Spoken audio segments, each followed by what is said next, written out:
Okay.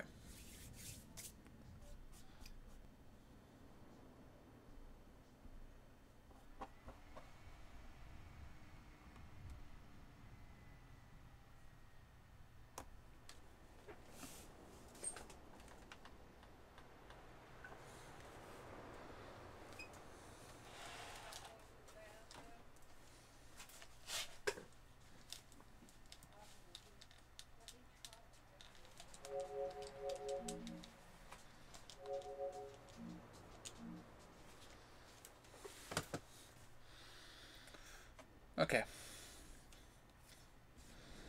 Well, it's now or never, I guess.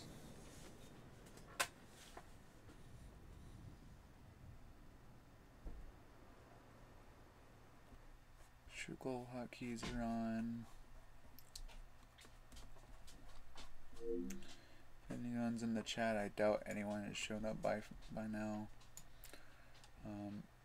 Anyone that gives me good lucks in advance.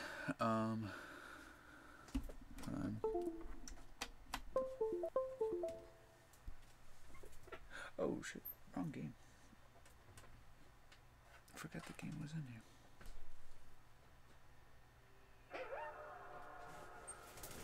Oopsie daisy. Wrong game is inside.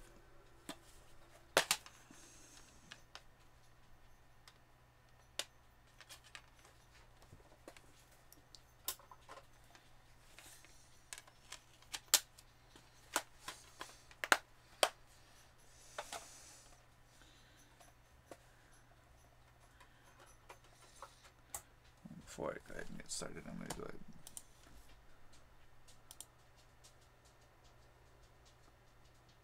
Timers.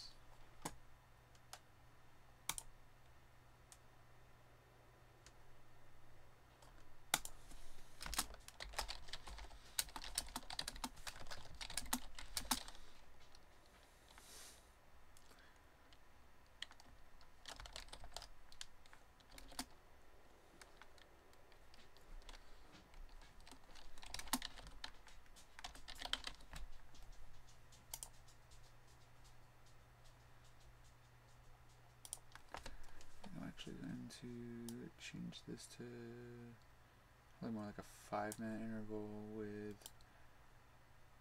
minimum of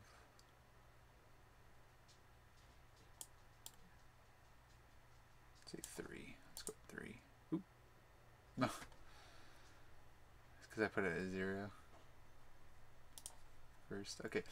So we're gonna put a minimum of 3, but no, the bot's working. I at least know it's working, so. Alright, so we're gonna pull this down. We're gonna bring this over. This looks barren as heck without my freaking.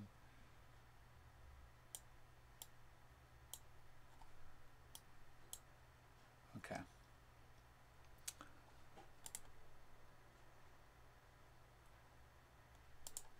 This really looks barren without my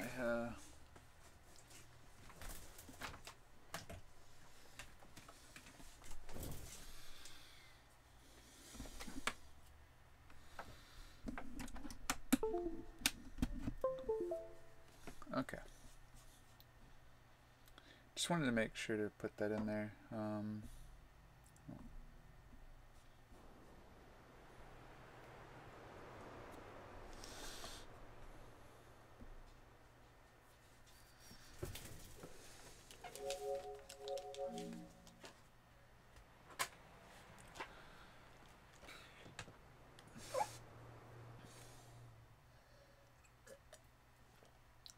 Alright, like I said, if there's anyone in the chat, I doubt there is as of right now.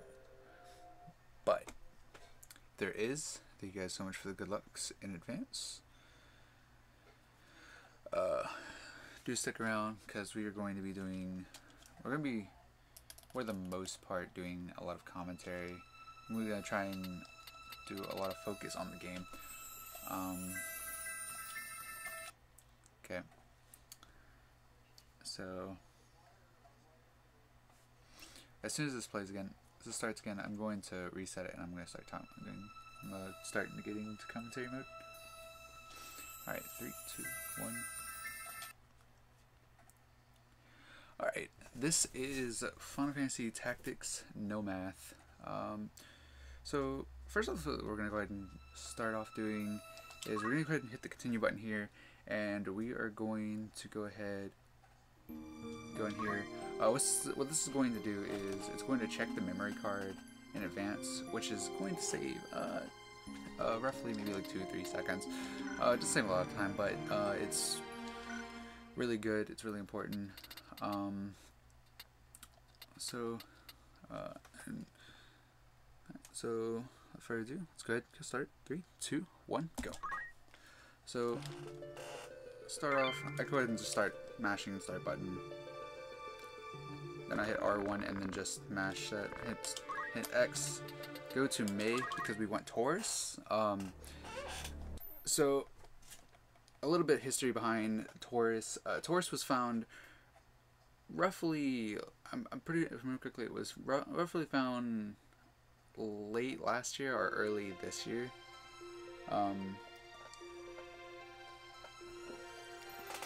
By Sweet Cherry Boy JP, a very good router of this game. Shoutouts to him.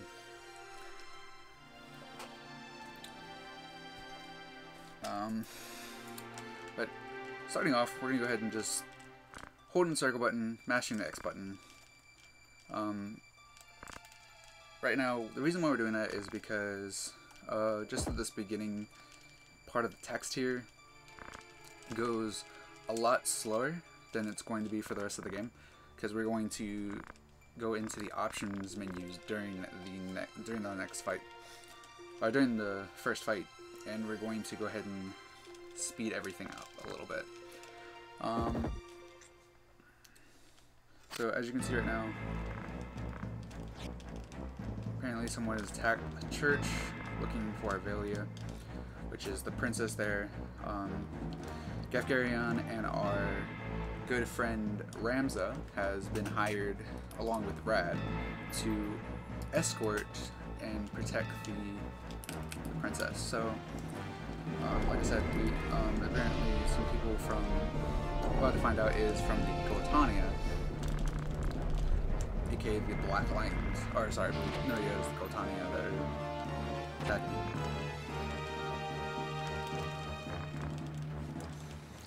And so this is pretty much supposed to be acted as kind of like a tutorial to kind of like get you to understand knowing the game. But it's also probably arguably one of the most RNG heavy fights of the game. There's a lot of factors, there's a lot of ways to manipulate the AI to do what you want. So you have to want left, which is very good. Sometimes he can go right, which if he goes right, then it can cause problems. It can make the fight tend to go way longer than it actually needs to. So as you can see, I just press X, we're going to go into the menus here, and we're going to speed everything up. We're going to turn everything off. We're gonna hit sound for the RNG manipulation, Kappa. So this is the reason why it's good if Gefgarion is left, because Agrius can guarantee to kill that archer, which pretty much goes ahead and guarantees that we have one less to deal with. Leaving through stone there, that's actually kind of bad, but it's fine. So we're kind of watching out for Zodiacs. So I guess this is a good time to talk about Zodiacs. So every Zodiac has 2 good comps, 2 bad comps, and 1 best/worst. So good comps do 25% more damage, and obviously bad comps do 25% less. And then best/worst are one Zodiac that reacts differently due to gender. So, for example, if a male attacks a best/worst comp to another male, then it's going to be considered worst comp, and it's going to do significantly worse damage. So right here, this is a bit of an awkward fight. due to the fact of kind of where the knight went, and where the archers went. So we're just gonna kind of like go as smoothly as we can here. You're just gonna go ahead and attack this archer here, which is good. Oh, and she got the stop, which is very good. Getting that stop can mean a lot of things. Well, it means we have one less enemy to worry about, which is very good. So Lazarus is again Taurus. Taurus is a good comp to Capricorn.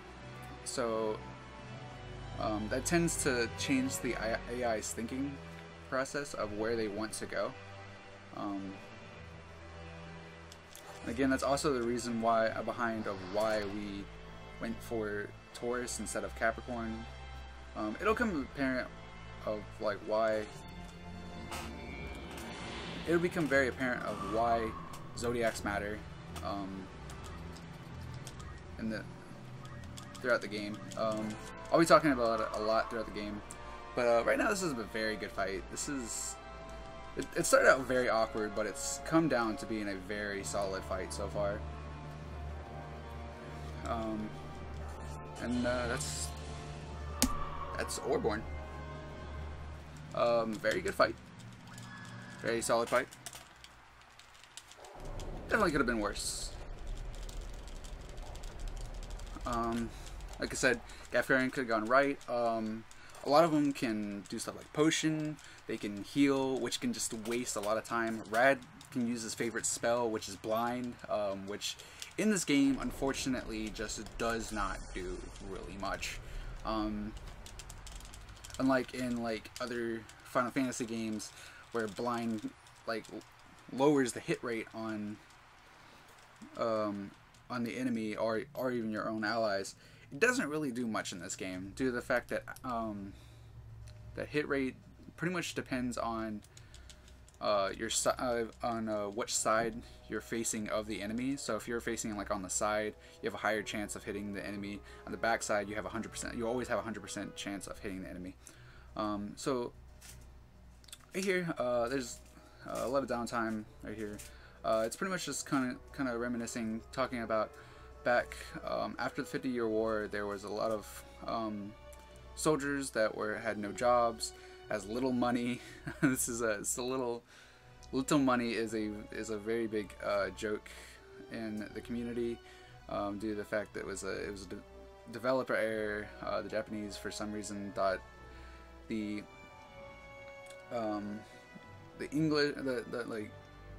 Americans were slow, and so they thought they wouldn't understand little money, so they made it go very slow. It was fixed in the War of the Lions remake, but in this one we're going to see we're gonna see a few other ones. There's another one in Chapter 3 that happens like this.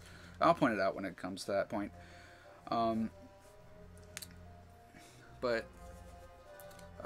we're still talking about it, I was talking about Zodiac systems. The Zodiac system, like I said, is too good, too bad. I talked about the best/worst. So again, like I said, it goes also vice versa with, you know, if a male attacks a female, that is considered best comp, and that pretty much will either will add 50% damage or decrease 50% damage, which will become very important.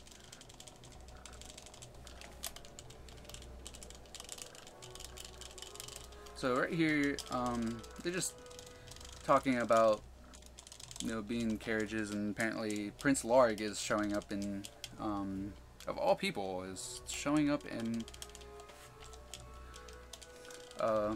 Natan, which is kind of where they are in Ivalice. And so right now, they were supposed to be doing training here. I am going to go ahead and make a safety save here because there's a lot of things that can go wrong in this fight. Even though like 90% of the time I don't usually save here, but there are things that can go wrong and will go wrong if I'm not careful. So right here, we're just kind of watching out for Zodiacs. As you saw there, There was a 74 Capricorn. It has been theorized that we can take that unit, but hasn't really been tested, mainly because it's just super RNG heavy. It is so rare of a possibility to get a unit like that, that we haven't really got a chance to actually test it to see if it's better or if it's worse or if it's just neutral. So right here, you're gonna watch me. You're gonna be seeing me doing a lot of camera manipulation.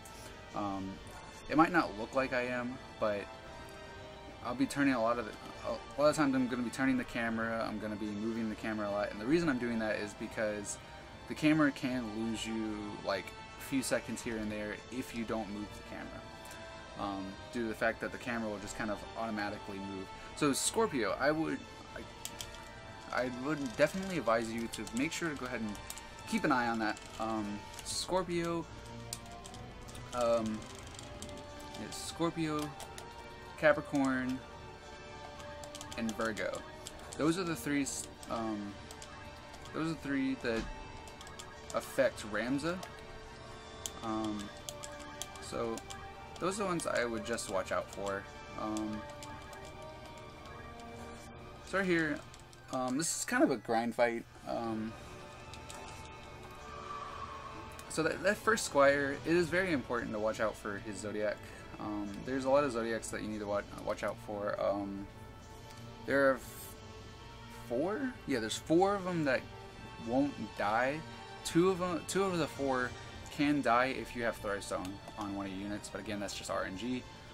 The setup I do right here is to guarantee that even if he's not gonna die, because the unit's like bad comp to even if the unit is bad comp, then I can always guarantee that he'll always die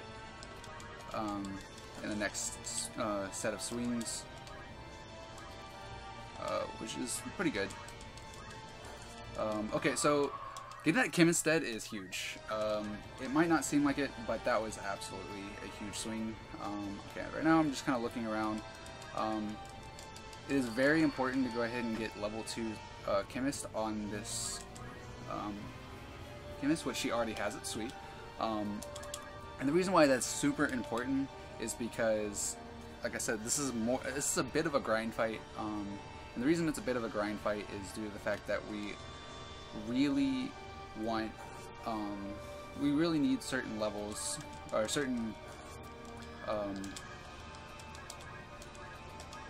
we need certain job classes for the next fight.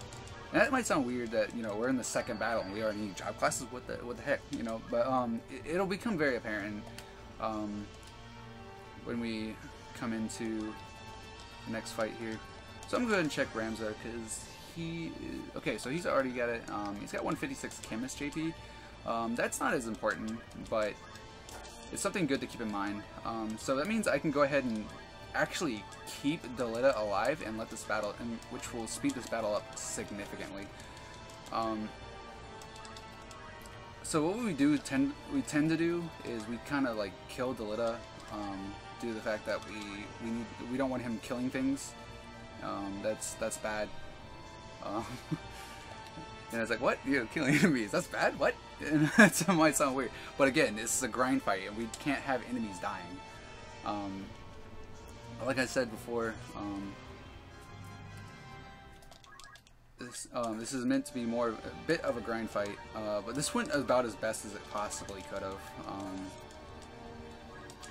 So right here, as you can see, I'm just trying to keep it safe, just trying to like move my enemies around, move my units around. So another thing is, again, another fight that could go really, really bad. It went fantastic though. That is about as fast as the fight can go.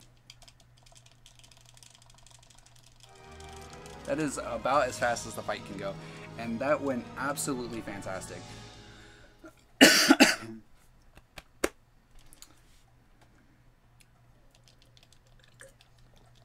So right here, we're going to go to mash checks. It cancels out the text there. There's like this extremely long text that we just have to mash through. And so right here, you're gonna see me come in here. We're gonna buy 11 potions. That's gonna be apparent for the next fight. And here, so right here, we're looking for 65 Scorpios. The reason we want 65 Scorpios is Scorpio is best comp to. Alright, that's the first one. Scorpios are best comp to Ramza. As you saw, there was a 52 there, but not high enough. We want 65, and the reason we want 65 is because 65 best comp and beyond, 65 plus best comp means that my units, the unit will always guarantee to hit 100% quick, and we want consistent 100% quicks. This was mainly built. This was mainly built for the route here was mainly built for consistency, which the route has a lot more consistency than the old route, which was the Capricorn route, which is very interesting, very nice. Of course, there's unfortunately the infamous RNG of the Soldier Office. Sometimes what I tend to do is I kind of leave and I re-enter. Sometimes that kind of like can reset the RNG a little bit. If I'm not having that good of a time here finding units, I tend to just kind of back out and re-enter.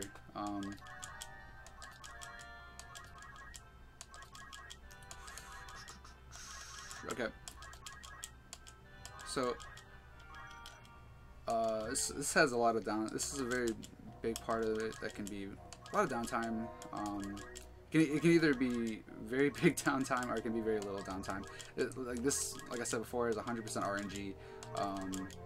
It is theorized to be frame-based RNG, although we haven't been able to pinpoint the exact frames for consistent Scorpios, unfortunately.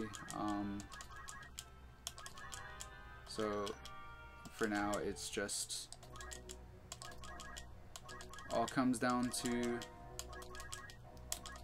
and you'll hear me talking about. There's a lot of RNG based stuff like Zodiacs or Zodiacs, Faith. Faith is very important throughout this game because Faith kind of works as a double-edged sword. And what I mean by it works as a double-edged sword is that it can both hurt and help you. What it pretty much does is it, like I said, it can both hurt and help you due to the fact that it increases both the damage you take from magic along with the damage you deal. So that's why Faith is very important in this game. As you can see, I'm getting very lucky with this Soldier Office. I never tend to. But that's okay. That happens. Just gotta keep gotta keep searching. Gotta keep looking. The game is not being very nice though. So plenty of time for donations. That's, like I said, this can either be very, but knowing my luck, so 63, it's very risky. Seeing that's gonna be my main unit, I'm not gonna take the risk. If that was my secondary, which is the 6th unit, which is what I took already, I would have taken it, but I'm not gonna take the risk.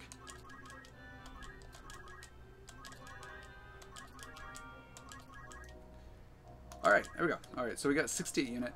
60 is actually an important number, but it's only important for this first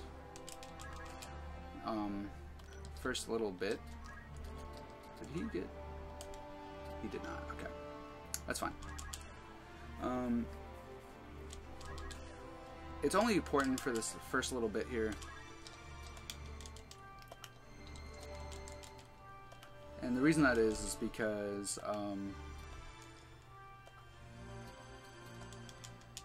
the reason that why it's important for this first little bit is oh, actually, I'll explain that in a second. We're gonna see in the first instance of our first glitch in the game, which is the scroll glitch. So pretty much what happens with the scroll glitch is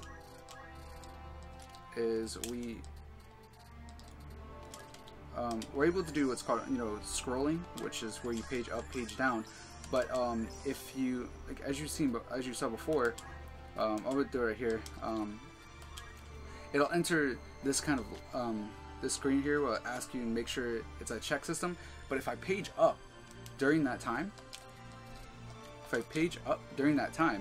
it'll sometimes land on certain other abilities that aren't showing it here, and this can come.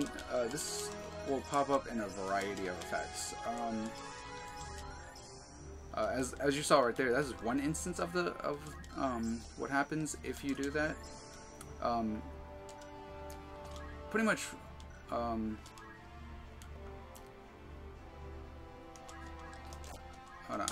Pretty much what happens there is, like I said, there's one of four chances of certain things happening. It'll either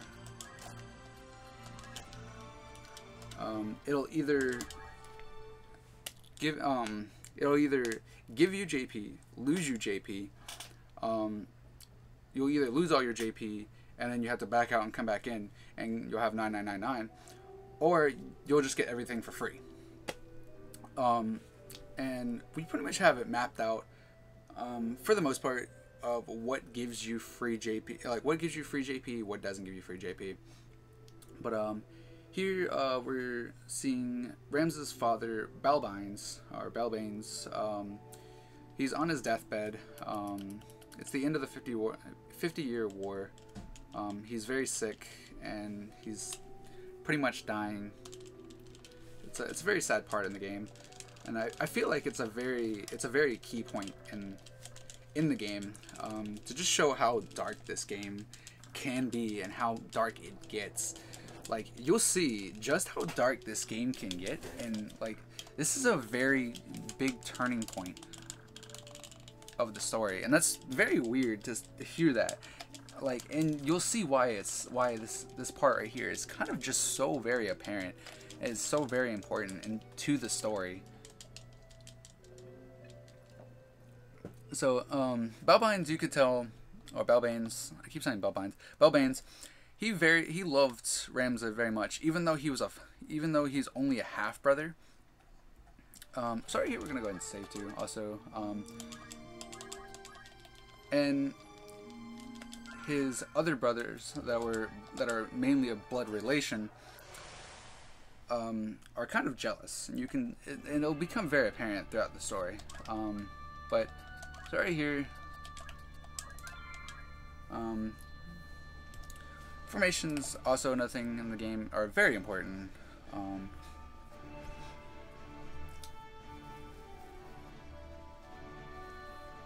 And so here, this is also another mechanic in the game where we're going to get what's called choices.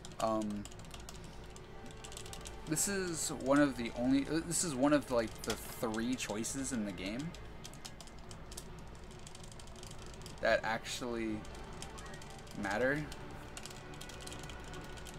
There's only like, if I remember correctly, there's only like 3 times this mechanic shows up, and only 2 of them matter. And this one, which happens to be the fastest choice anyway, which is to just let Algus die and just kill all the enemies and not save him. If you don't save him, you get a Brave boost of +2, which is very important. It'll come very apparent in the game. In Chapter 4, we're going to need some Brave boosting for an assassination mission on a boss way later down into the game. So this guy is actually very strange. He kind of veered off from the pack, as you saw, but that's okay. We're just gonna go ahead and bolt this guy. 6 damage. Okay, so right here we're gonna go ahead and this is the reason why we put the unit here, is because we can go ahead and punch and we can get extra experience here. So right here we're going, as you said, again, more camera manipulation here. The reason I do this is because the reason I L1 there is very important, is due to the fact that the camera will turn. The camera will turn back, and it will lose you about a second. It's not a huge deal. It's not a big deal. So I mean, so here the reason why we move Ramza where we do is because it manipulates August into moving into that area right there, and kind of moves the enemies into this pack here. So something about that back squire you saw that just full weighted. He can have defend, and if he does, he will move away from the enemies, doing state kind of messing up this this setup for this pack. It's not a big deal, but it can happen, and it can make it where you have to do a little extra stuff. Right there. Okay, so we got to use the ether. No big deal. So Panther is going to, since the only enemy in aggro range as of right now is the wizard, because August is marked for death by our wizard. He's going to aggro onto the wizard. As you saw, apparent there, he kind of aggroed on. So you're going to see me doing this. This is pretty much going to be a grind fight. Yet again, you're going to be seeing this a lot through Chapter 1. We're going to be doing a lot of grinding. And you also probably saw me take off the knife, take off the dagger off of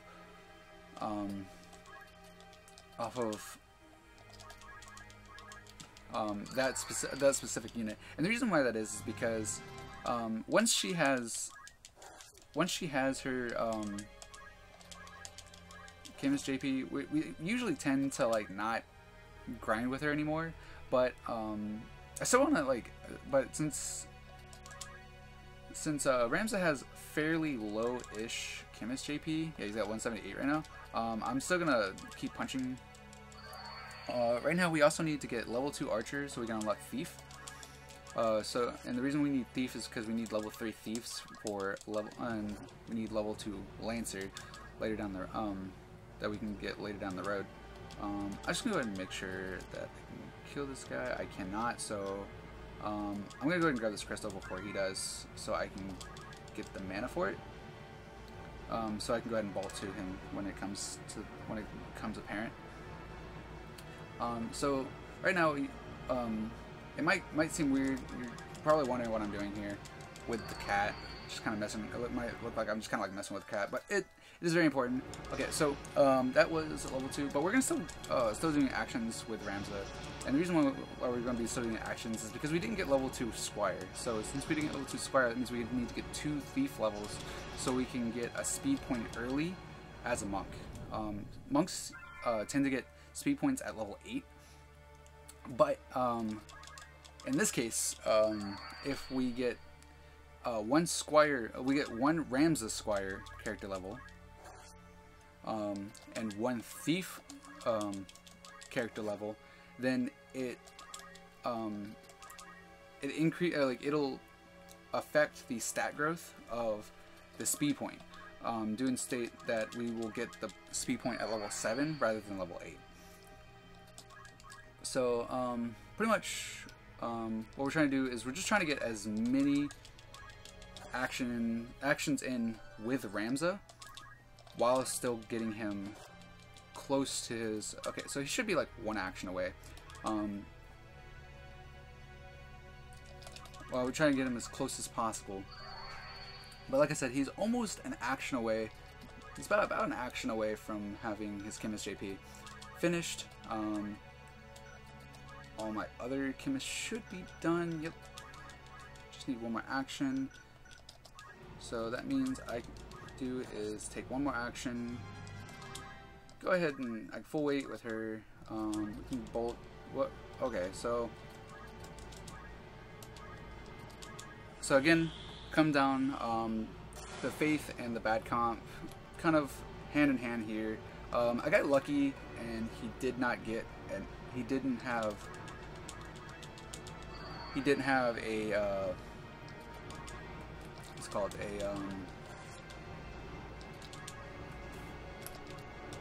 he didn't get a crystal. I was like trying to remember, so, and the reason why that's very apparent is oh dang, I didn't get it.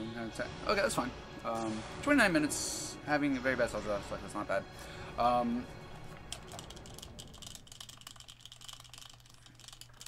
But him being, I think it was about 40 faith. It was 40 faith, bad comp. Came into account. Doing that, I had, you know, a bad comp, 60 faith. Again, fairly low damage, even with magic attack up. Just goes to show you just how very important it is on Zodiacs. You know, but like I said, I tried to, you know, we wanted to get as many actions on Ramza so we can go ahead and get him, because the less actions we have to do at the next fight, the less actions we have to do next fight, the least we have to do. The least we have to spend there, and the faster we go, etc., etc., etc. So something that is apparent that is different from the any percent route, which is that uses math, is that there's a lot more grinding in chapter 1, but it really starts to catch up after chapter 2. Like the game has a lot of grinding in chapter 1, but it catches up in chapter 2 and 3. Chapter 2, it catches up and pretty much beats it pretty much right after. Probably right after Dota 2, I would say, due to the fact that there's no real grinding. There's no real grinding, there's no real, like, ton of menuing.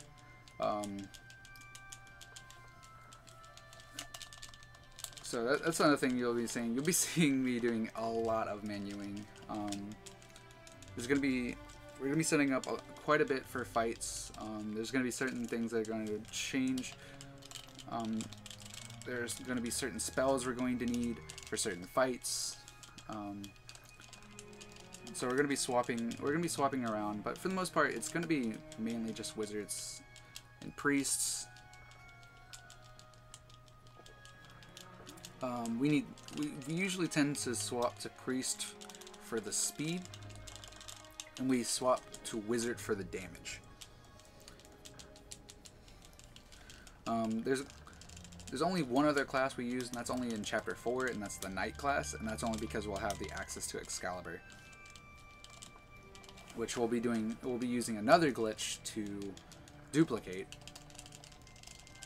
So we'll have multiples of the Excalibur.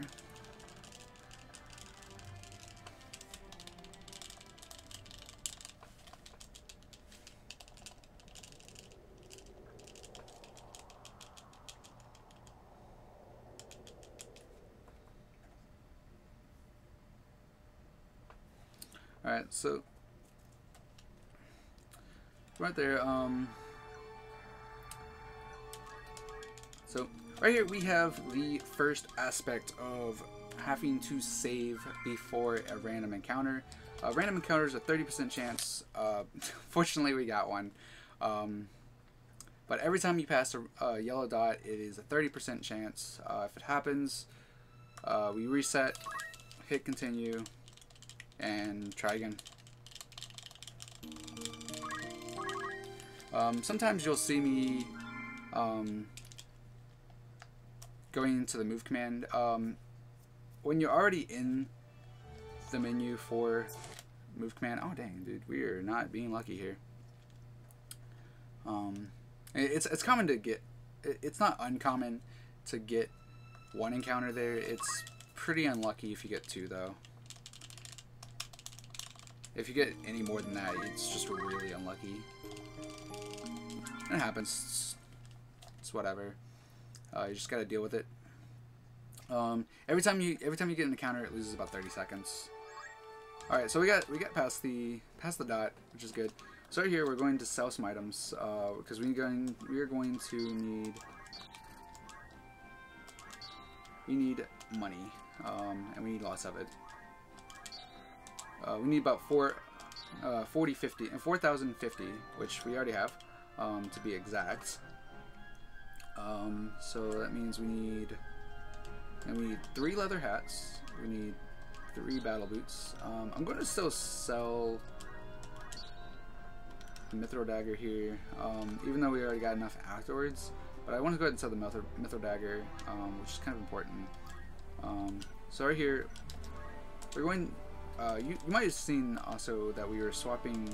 We've been swapping the guests, and we've been kind of just killing them off. The reason why that is because, again, like we said before, it didn't become apparent before, but we really don't honestly want. We don't want them alive, and the reason we don't want them alive is because they just kind of like get in the way, and they just kind of get in the way. They just kind of like. They just kind of get in the way, and they just kind of mess things up. So just go ahead and killing them kind of gets them out of the way. Makes it where we don't have to worry about them too badly.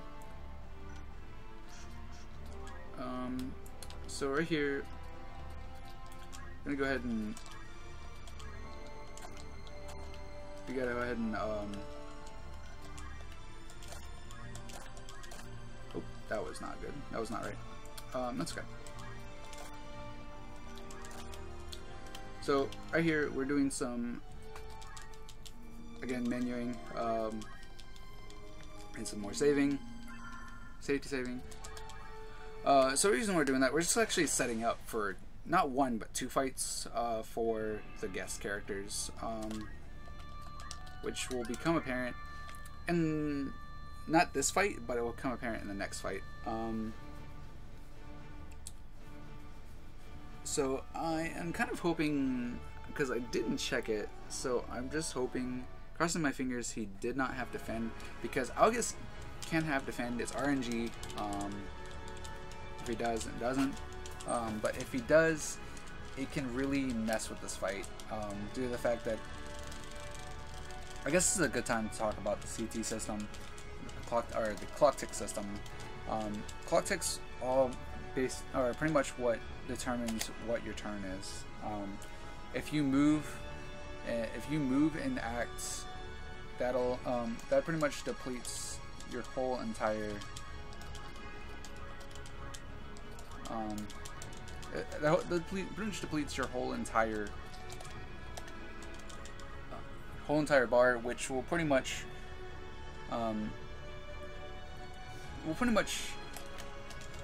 mean that you're gonna take longer to take a turn over people that have acted or just moved and acted. Whereas you saw with August, he just moved and he didn't act, so that means he's gonna go a little bit before these monsters go, and that's kind of what we want. We want him to go for, and you might have saw that we casted Frog. I didn't forget. But the reason we casted Frog there is due to, oh, nice crit, dude. Actually, I've never seen that actually. That's a first time. But anyway, so the reason we would cast the Frog is because we need to do a lot of grinding. We need to do a lot of thief grinding. Like I said before, we need 2 character levels and 3 thief levels. Okay, so and the reason we keep the cat alive here, and the same reason we kept the other cat alive in the last fight, is we're doing how the AI works in this game is they kind of just aggro onto a target and they just kind of get stuck there because for some reason the AI like just kind of like doesn't know what to do. Like it doesn't realize that it can go like in another direction, because it's just kind of like how the AI works. They have kind of like a line of sight. They have a line of sight that they kind of use.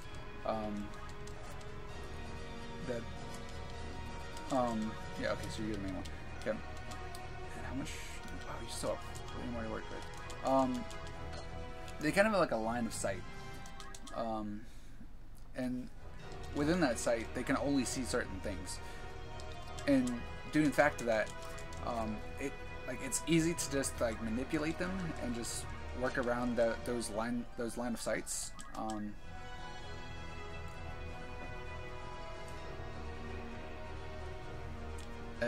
As you can see, so since due to the fact that it's really easy to work around those line of sights, okay, so she only needs one action. I got really low Wizard JP here. It's very unfortunate. It happens.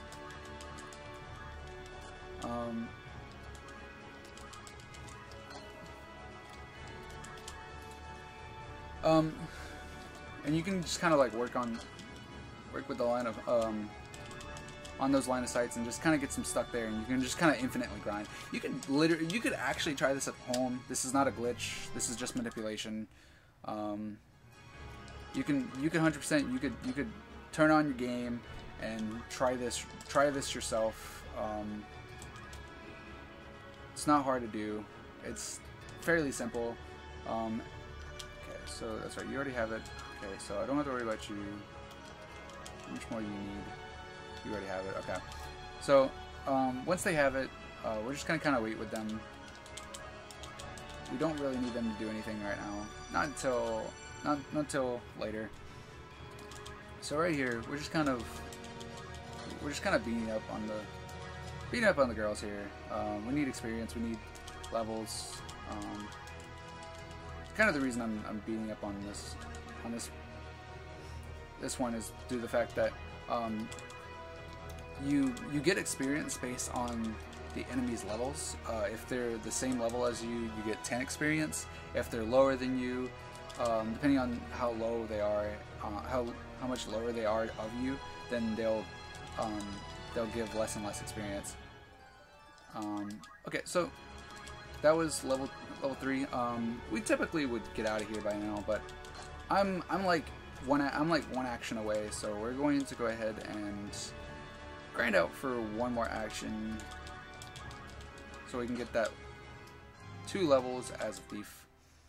And so right here, we want to actually kill this unit with this one. That's why I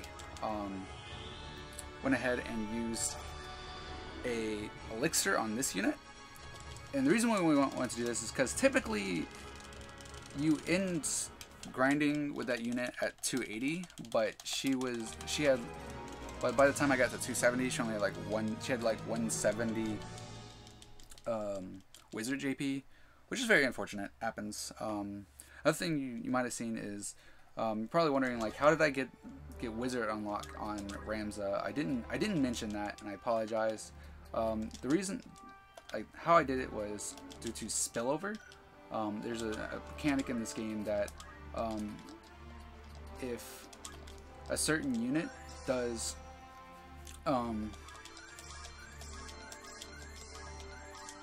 if a certain unit uses or does an action of a certain class, it will give what's called spillover JP. JP and doing state of that. Doing state of that, it'll give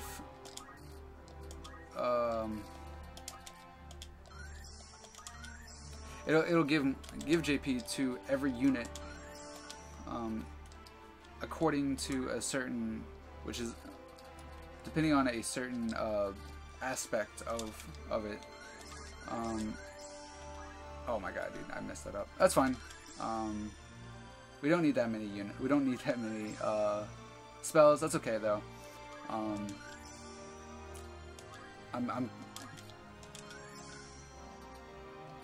that is okay. Also, you saw that 115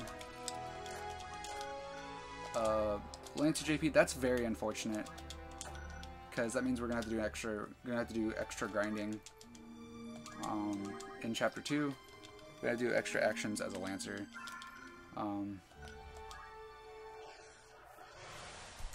But as far as we know, like at least ones that matter.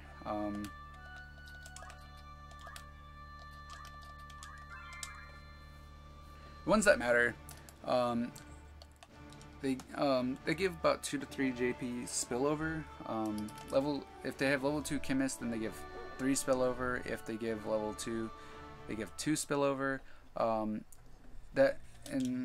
you can kind of look up the. You can kind of look up the. You can look up the formula for it. It's a very complicated formula, but you can determine how much Chemist JP you're going to get, or how much Squire JP you're going to get. Special job classes. You might see like special job classes. Special job classes pretty much count towards Squire for generics, and Squires from generics count towards special job classes. So this is an instant of probably one of the hardest fights in Chapter. It's one of the hardest, if not the hardest fight in Chapter 1. There's a reason why we call this 3% dodge city. It's due to the fact that that knight right there can be a very big. I'm not gonna say the word, but you know, he can be a very big meanie in a lack of for lack of better words. So right here again, more camera manipulation. You saw it in the last fight too. Camera manipulation in this game's huge. So right here, I didn't check on that knight, because that knight all comes down to how much damage. Because I can either bolt 1 or bolt 2 here, and but since I didn't check damage, I'm gonna go ahead and bolt 2. So right here, since Delita is dying, we can go ahead and just go ahead and slash Algus. We can take him down. Delita's gonna die. Hooray, hooray. 71. Okay, yeah, he's definitely dead. So right here, the knight here, like I said, see if it happens. It doesn't. Okay. So what can happen with that knight is that knight can, like I said, can be a bit of an annoyance. And what he can do is he can, he has a 3% chance. He has a 3% magic evasion, which can pretty much,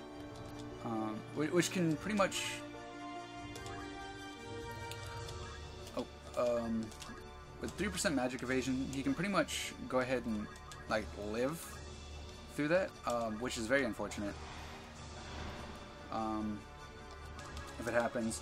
So here we're going to just go ahead and set up. You might have saw I learned Steel XP, and the reason we're going to learn Steel XP is because we can't attack. We have a longsword. We're going to instantly one-shot our time mage if we do that, and that's not good.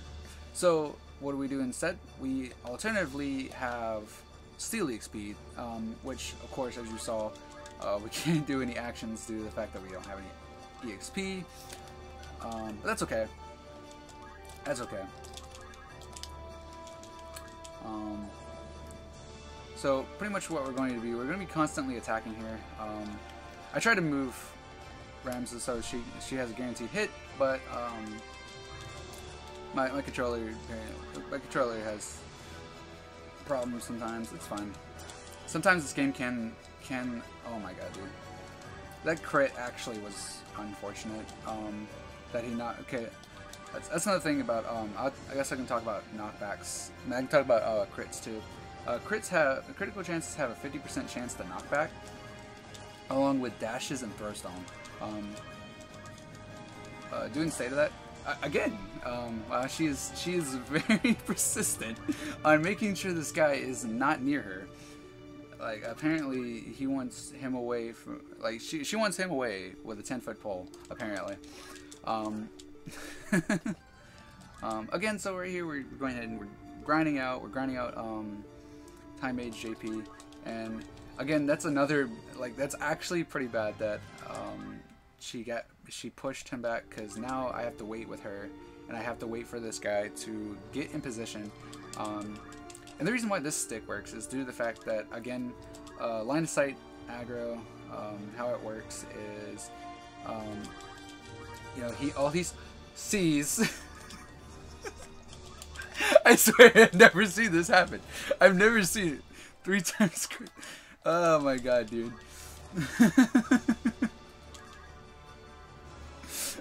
She just really doesn't like this guy, apparently.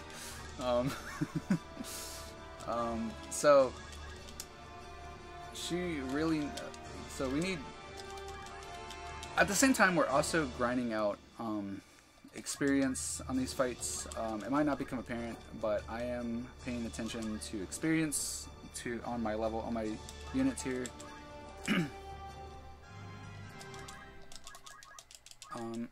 But JP takes priority over experience, so so if I haven't gotten the job level ups, then I'm going to keep grinding for the duration until, of course, you know, until I need it. So she's done. I don't need to do anything more with her. So right here, we're trying to get level 3 Knight, which not very close to it at all here.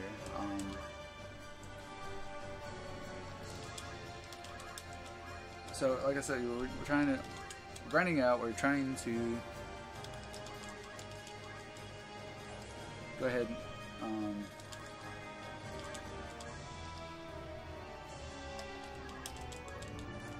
so I really do, I'm also paying attention to Ramza's health, due to the fact that, you know, she can only punch him a limited number of times here, before, you know, Ramza will eventually die. So right here, I'm probably gonna go ahead and, yeah, I'm probably gonna go ahead and switch now. Gonna go ahead and punch. Gonna move her up here, and I'm gonna just go ahead and wait. Oops, that's not what I'm gonna do.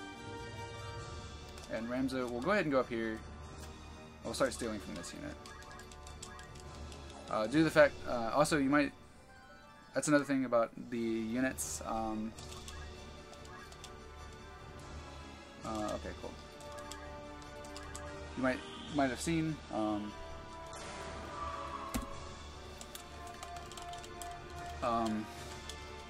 The reason why Steel XP has a percentage chance to happen, and the reason why it's a 100% chance is due to the fact that they're fast comp. I also forgot to mention that part about that. I apologize, but has a 100% chance hitting.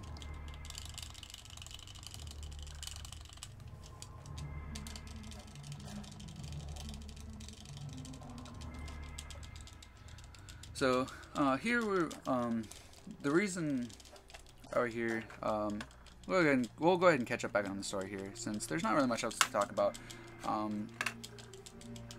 Since it's pretty much the same song and dance. It's even going to be the same song and dance for the next fight. So the reason we're here is because Algus wants to save the Marquis, the Marquis, whatever. I'm not exactly. I don't exactly know how to exactly say it perfectly, and I apologize. And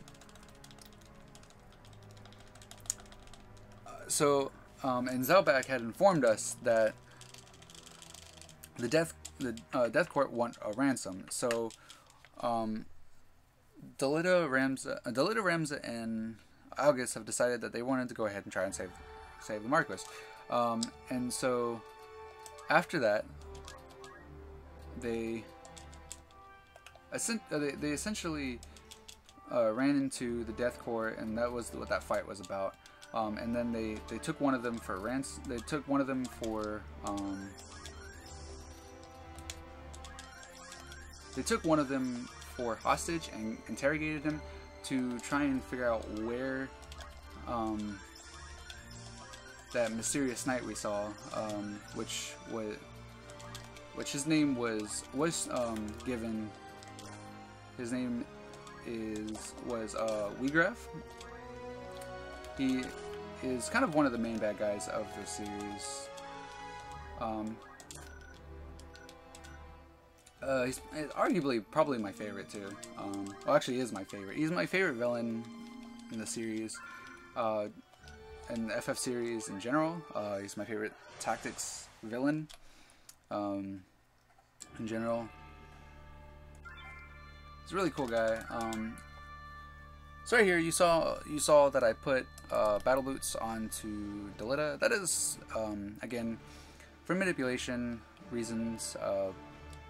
And you also might have saw that we were one level short.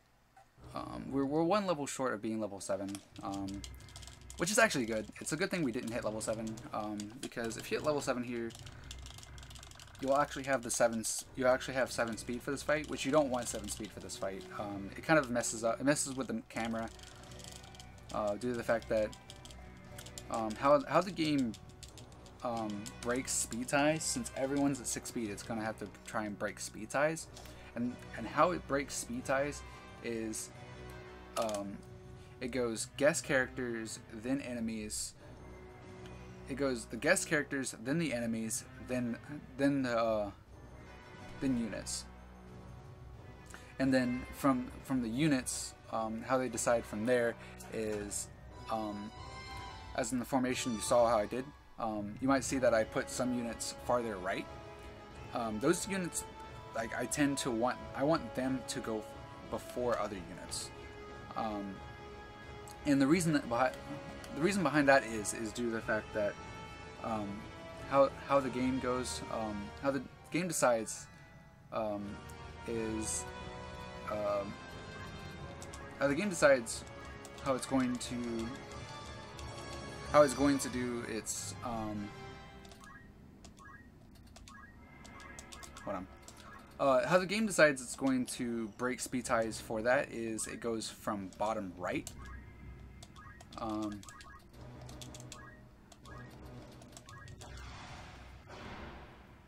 It goes from bottom right, and do say from bottom right, it'll go from units like that. So you saw that when I just kind of placed Ramza, like since he was in the first formation, he went before the female units, and in the second formation, then you saw that the one that I placed farther right went first, which again, like I said, is very important. So this guy is a bit trolly. He's got Throwstone. It used to be a huge problem. Then we pretty much made this formation where it's never a problem anymore. So right there we got double turned. That's fine, happens. So in the next, not this fight, but the next fight, it will become apparent of why having a 68 faith main waifu unit is going to become apparent. Did I hit level 7 already? Oh, I hit level 7 already. I need a certain amount of monk JP, so I can't leave quite yet. I need 255, right? I think no, okay, no, I can leave it. I have just enough. I can leave it to 11. But I still need to grind here nonetheless.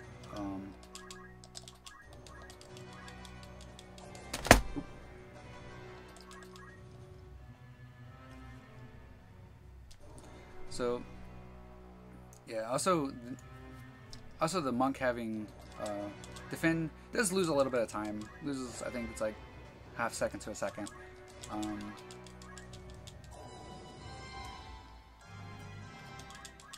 Which do I have? 6. Okay, so I need one more action. So I'm gonna check AT here. Okay, so what we're gonna do here is we're going to move her here. And the reason we're gonna do that is moving her here gets him to move downward like this, and go ahead and we get to cast Ramu without even having to move. And also, like I said again, also aggroes him onto unit.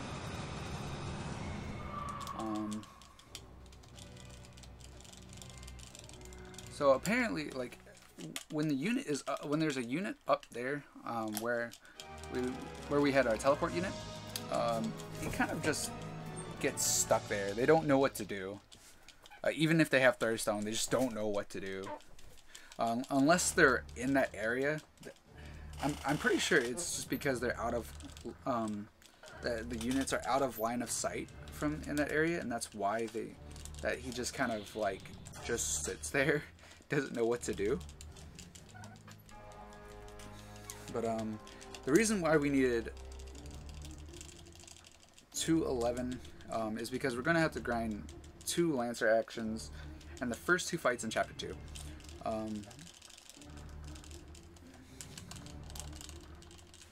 And another good thing is, if I hit level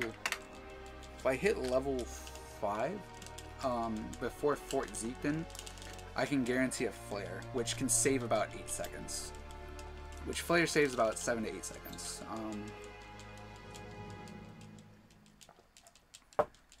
Okay, so again, I told you guys it would become apparent what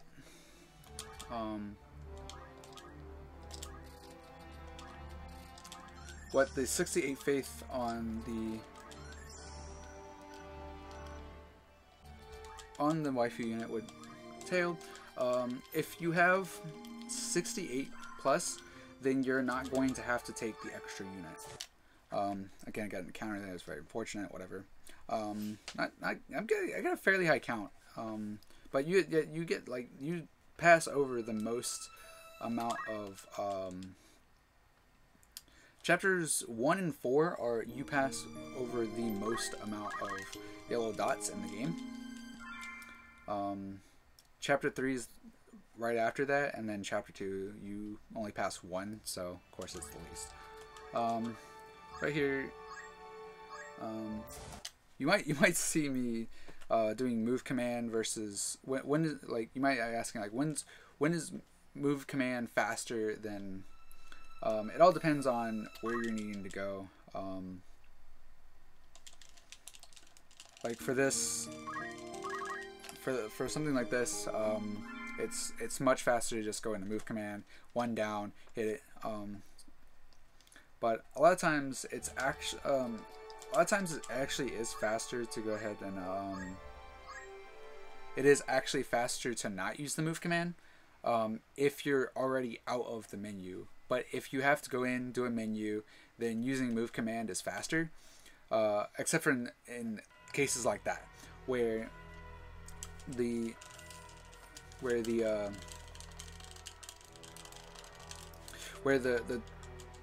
target place is way farther out than where you are. Like those points will come apparent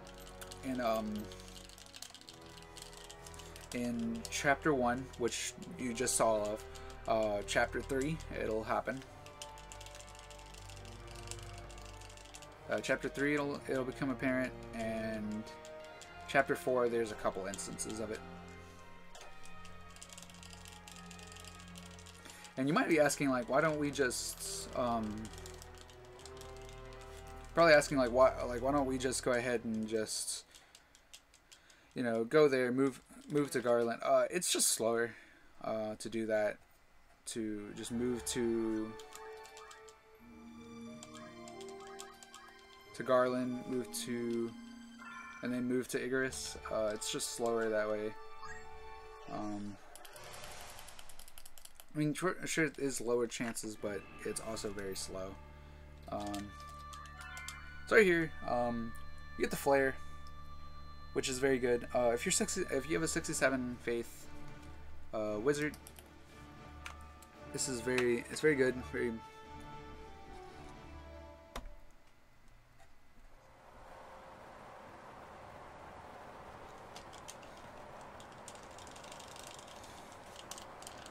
So, getting back up to the story, we saved Markwall, and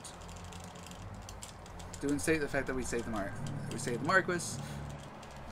Now we have been tasked to go to the hideout here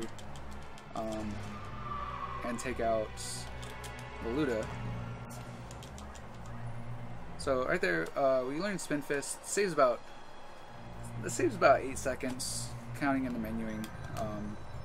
And the reason that is because if Algus or Delita is alive, oops, I just like lost a second there by accident. But if either of them are alive, oh, this guy is like that doesn't usually happen, but sometimes he can do it. So that means I'm not going to be able to flare.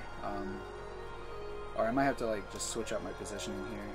Nope, I can't flare. I'm going to have to Clops. That's unfortunate. Because I'm not going to be able to reach her from where I am. Oh, I can reach her from where I am. Okay. I just got to move right there. That's fine. See, learn new things every day. But that usually doesn't happen, so it's like we're not like we don't really have like a backup for that. But apparently that's the backup now. But that very rarely happens, if that happens.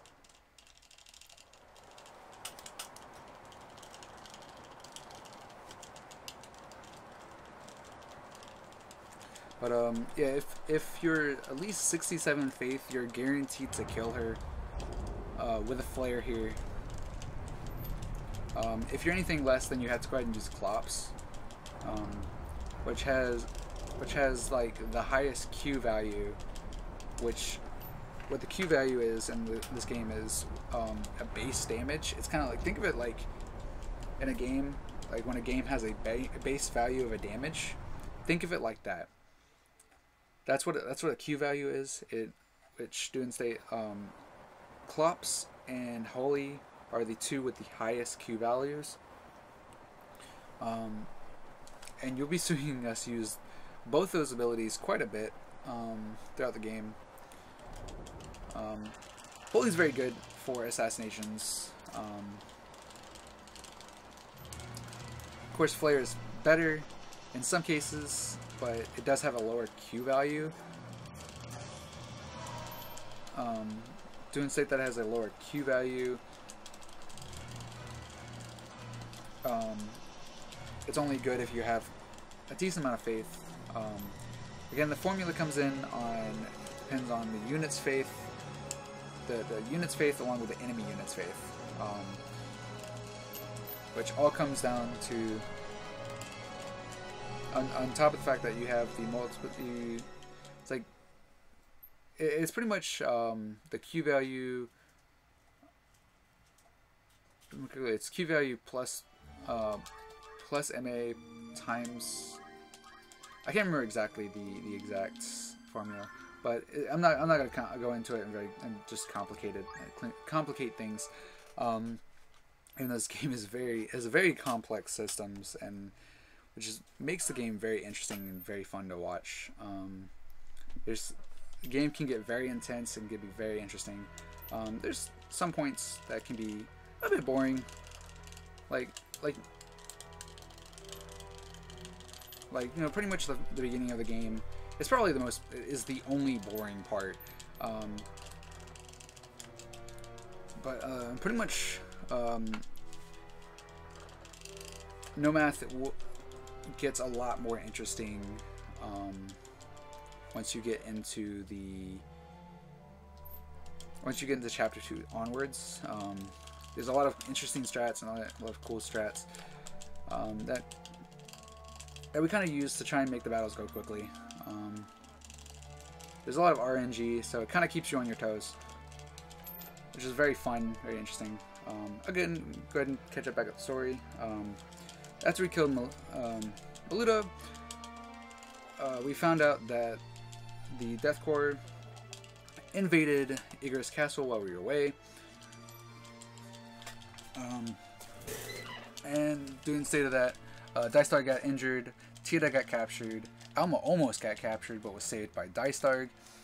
Not Dystarg, but by Zalbag. Got the brothers flipped there. So here, Algus is being a bit of an a-hole.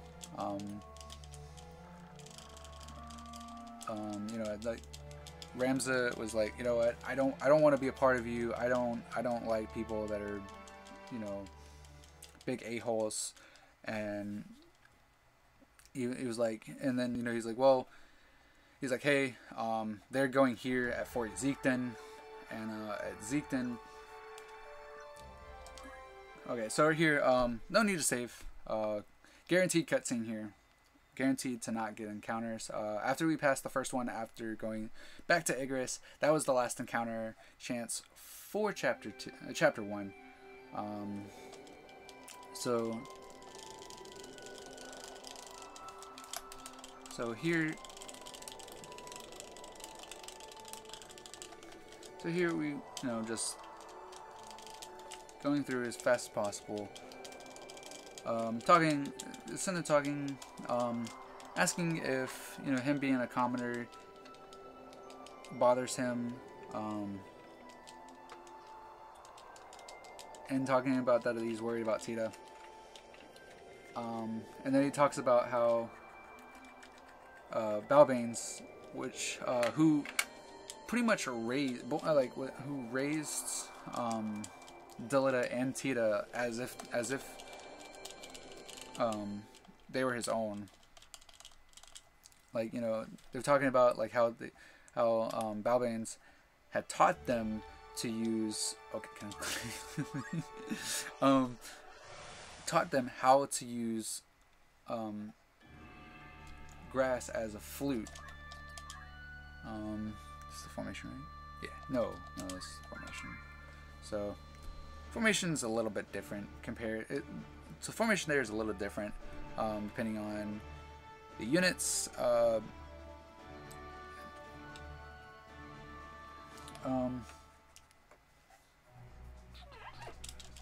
So here, there is a very, very, very small chance. We're not sure what causes it, but sometimes the Time Mage in the back, will always cast haste.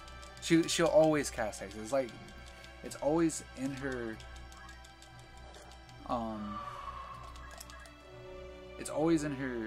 program to cast haste. But sometimes there's a very weird point. Sometimes she'll cast haste onto a square here. Let's see if she does it. No, she moved. Okay. Sometimes she won't move there. She'll cast haste there, and she'll just move. We're not sure what causes it. We're just going off of that. It's just RNG.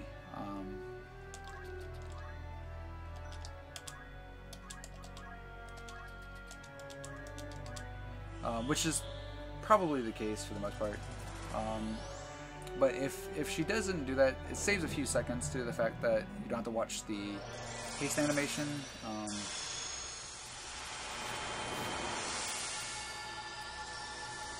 Okay. So here, the changes here that you can do is if you have Klops. I mean, if you have 68 faith, you can Klops here. Guaranteed to kill Maluda. Always guaranteed to kill Maluda. You have less than 67 faith, you're gonna have to bring your extra. You're gonna have to bring your other unit, and you're gonna have to go ahead and cast Ramu along with Odin. Odin is 3 seconds faster than Klops is, but is significantly slower. I mean, it's significantly less damage, not slower. Yeah, it's 3 seconds faster, but it's significantly slower. That makes sense, doesn't it? But it's significantly less damage. So you have to bring Ramuh into the occasion and into the equation to deal that little extra damage, which is fine. So here you're going to see us go ahead and use Clops again. It used to be in this here, we used to use Holy for these fights.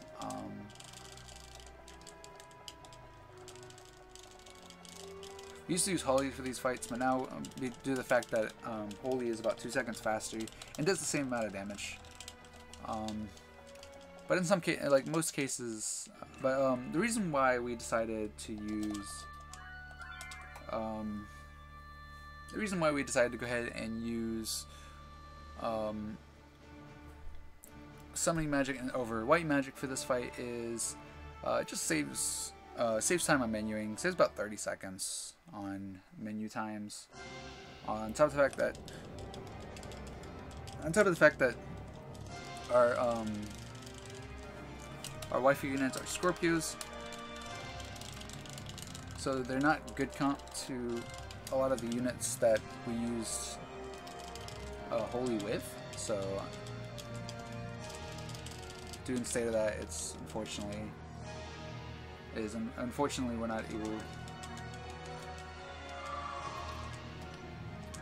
that. Yeah, so again, we're gonna go ahead and catch back up on the story here.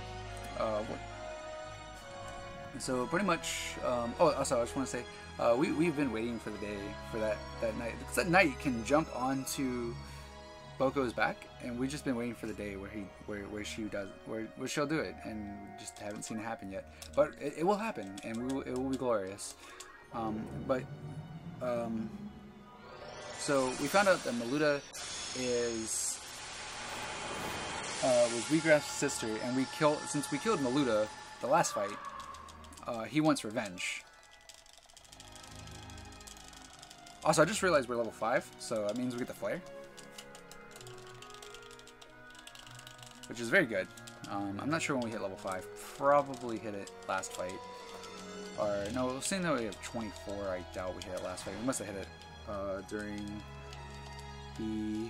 during Thieves Fort. Just didn't realize it. That's okay. That's fine.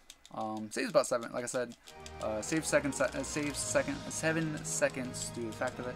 So the thing is though, if you're level 5, if you're level 5 or you have 70 faith, for the next fight, you can just easily end the fight. Just use flare over. You get to use flare over Clops, which saves about 7 seconds. But yeah, he pretty much just wanted revenge, and then we just kind of just took him out with Clops. No big deal, you know.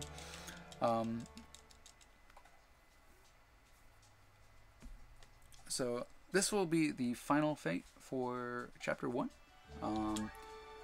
Go ahead and Zeke in here.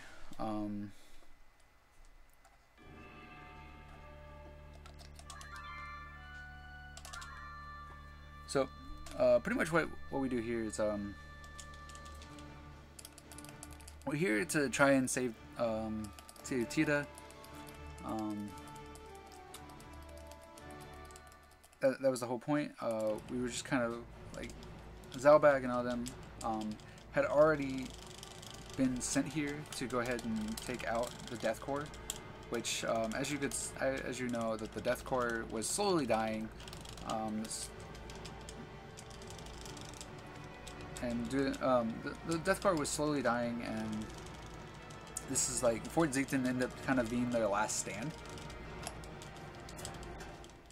Also, I just want to point out that Algus uses a crossbow. It uses a poison crossbow here, and then on the in the fight, he actually has a Nightcrawler or Nightkiller. I just wanted to point that out.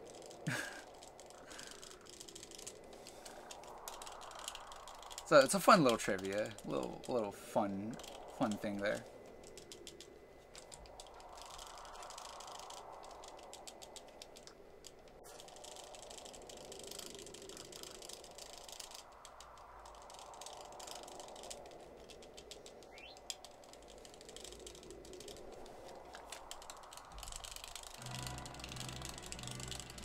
Alright, so as we saw, August had shot Tita, Rep Tita, forever and always. So here, we're fighting August due to the fact that August is mad at us.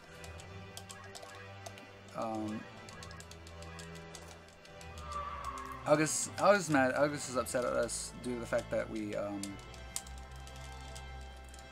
we kicked him out. We said we don't want him here anymore. We said we don't want your money. And so he's like, all right, I'm just gonna kill your sister.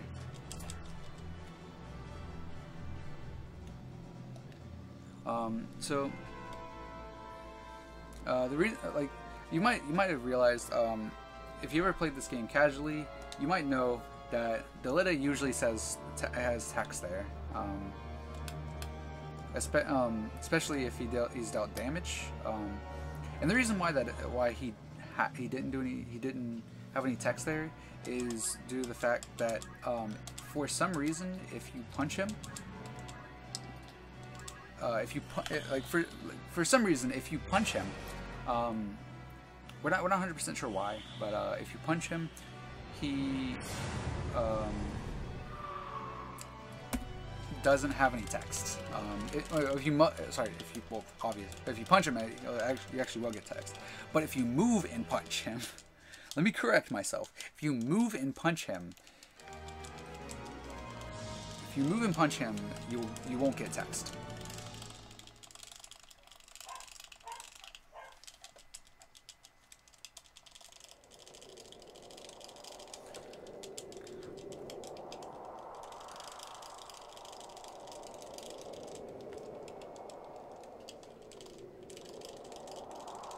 Yeah, if you move and punch him, then for some reason won't have the text. So pretty much August is dead. Delita is mourning over the death. But as a last resort, Gargoyn, probably pretty much one of the last of the Death Corps. Just kind of kamikazed. He was like, well, if I'm gonna die, I'm gonna take you all with me. And just huge explosion happened. And Delita is thought to be dead.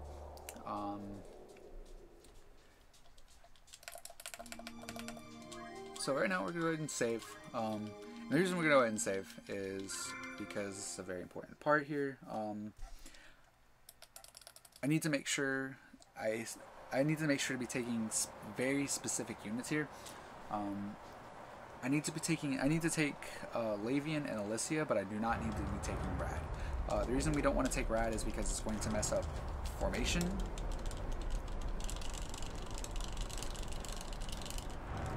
I mean, even though Rad is good comp, and he might actually be pretty good for some things, he's just all around slower. Unfortunately, due to the fact that he's just all around slower due to the fact of just a ton of extra menuing, on top of the fact that we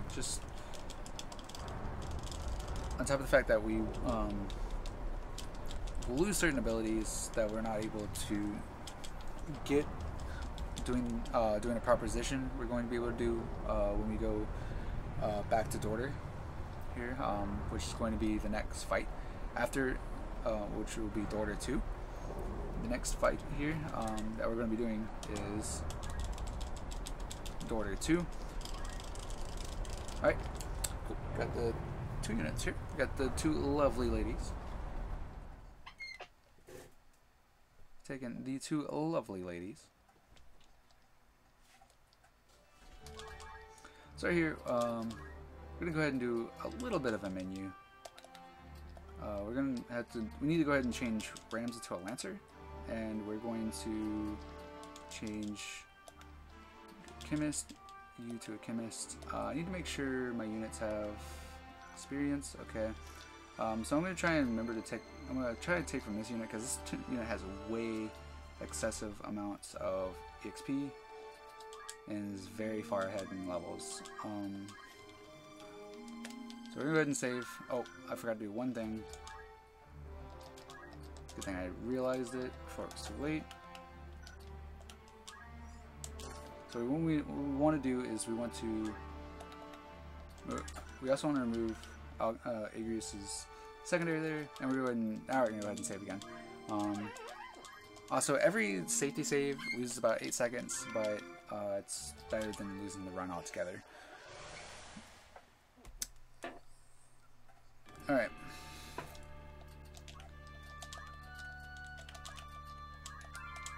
All right. So the reason we want Alessia here is due to the fact that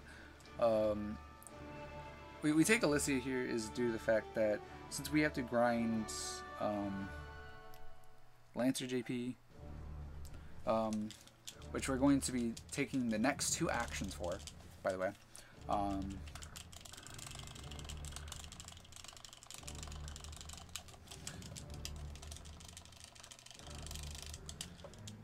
Yeah, we're going to be taking the next 2 actions.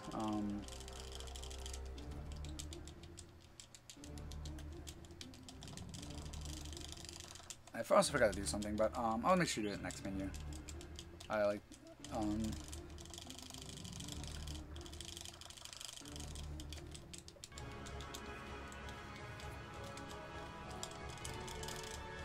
but we need Lancer JP because due to the fact that we're not going to be doing any more grinding. All actions are going to be done throughout the run.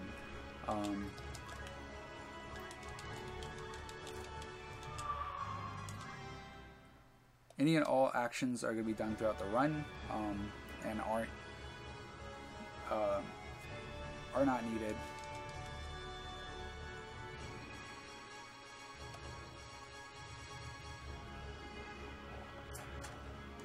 All right, so you'll see that the females will be shooting down Agrius here. That's fine. It kind of gets them in position better. So we're going to come over here. We're going to steal from this unit because we need the experience. We don't need the experience, but we need the action. So here we're going to go ahead and Odin. We're going to try and hit as many units as possible. Okay, we're hitting all the units. That's good. What we want here is we want to hit all of them. We want to hit all of them, and we want them all die. Ideally, we want them to all die to 1 Odin. But we do set up the second Odin in case units do live, because there's no real telling of what units are going to live and what units are going to die. Like right there, like one of them lived. Wasn't even put in a critical. That guy is a beast. He just took that Odin straight to the face. And okay, so that's fine. Like I said, ideally you want them to all die to the first Odin, but sometimes it doesn't happen. That's all RNG based. It loses about 10 seconds. I think it loses 9 to 10 seconds. It can lose less if you know exactly, if you can point out exactly what units are going to actually die, so on and so forth.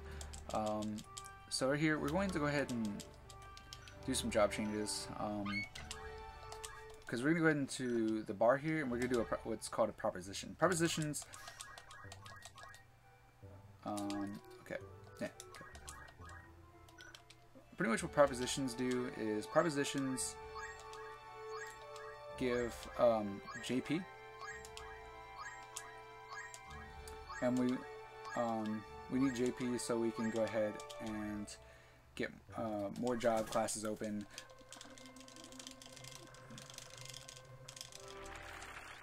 So we can get more job classes open, more things open. But we also send our main waifu unit, as you saw.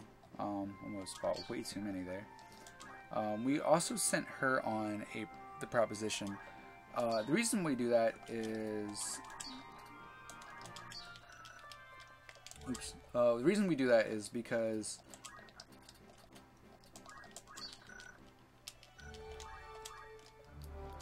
we need her on the we need to send her on the improvisation because she needs to move +1, which will become apparent in a second. Which will become apparent in a second. So right here, certain ways can be faster than other ways, and that'll show up. That'll show up in some cases. That one I don't really think it matters too much, and it's also not faster to do what I'm doing there. Don't copy me there when I do that. Soft. She already has Phoenix down, which is good. Let me find item, throw item. Okay, so and we need scroll you down here. Okay, so we learn Bolt 1, 3, 4. Death. Death is very important. Ice 3 is very important, and Magic Attack Up is obviously very important. Wow, she's already got. Ah, that's interesting. She already has this unlocked. So when this happens, when we have over 200, and since we already have to learn, and that didn't come up, but it can.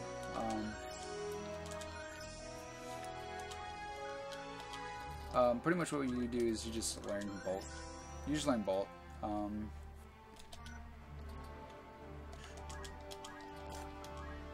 Magic Attack Up. She had, so yeah, as you saw, she had very high,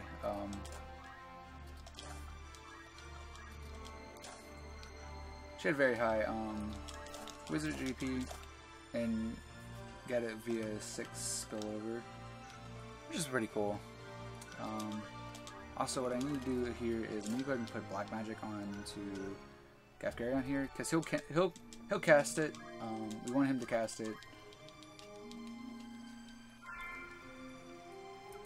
Alright, so we're gonna make yet another safety save, because this fight is actually very important.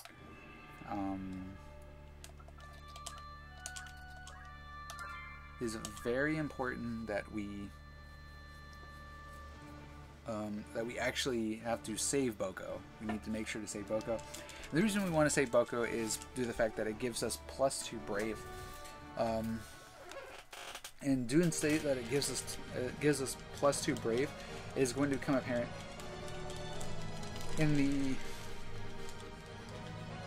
It's going to become apparent in throughout the game due to the fact that punch damage is based off of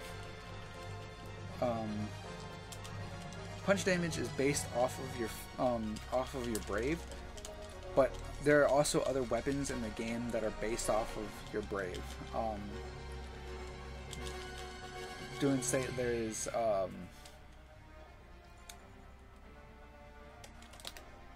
one of the ones that is probably arguably one of the most important is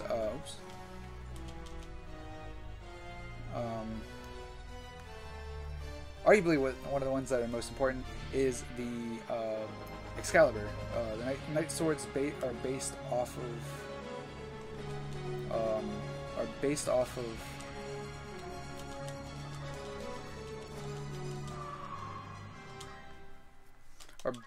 of Brave. God dang, I couldn't think of the word. Are based off of Brave, and due to the state of that, we need as much Brave as we possibly can. On top of the fact that having more Brave also means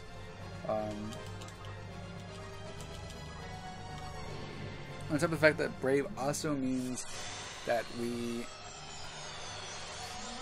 fucking hey dude, I'm just losing track of what I'm trying to say.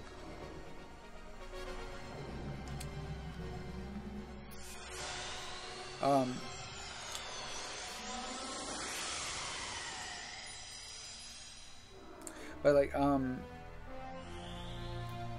we need to keep track of Brave due to the fact that it does affect our MP switch. It in fact affects our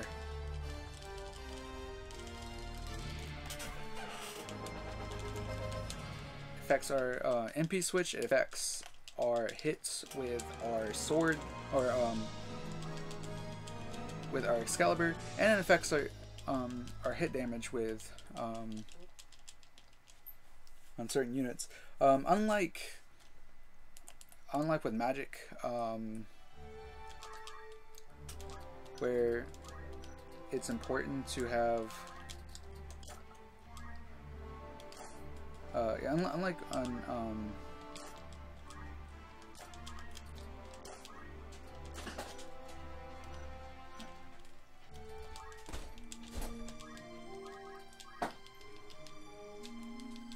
unlike with Magic, where Faith counts into damage, Brave does not count into damage. I forgot to switch back to Monk. Brave does not account for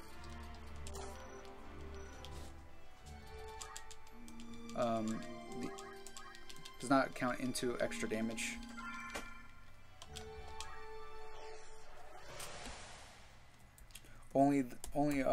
Brave only counts into your damage.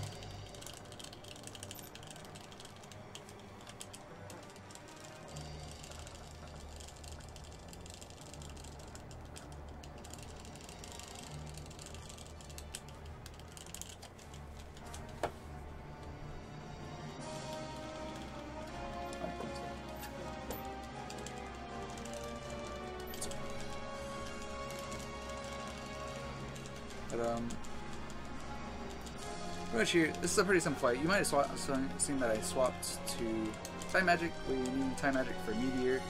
For this fight, Meteor is very important for this fight. So again, to catch up with the story, kind of has a little bit of downtime of the main story and kind of a little side story thing going on. You'll see that happen here and there. Also, he can proc death there, which is kind of cool.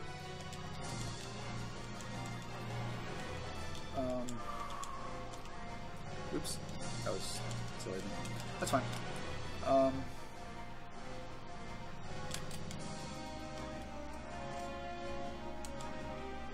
I forgot to. That's fine.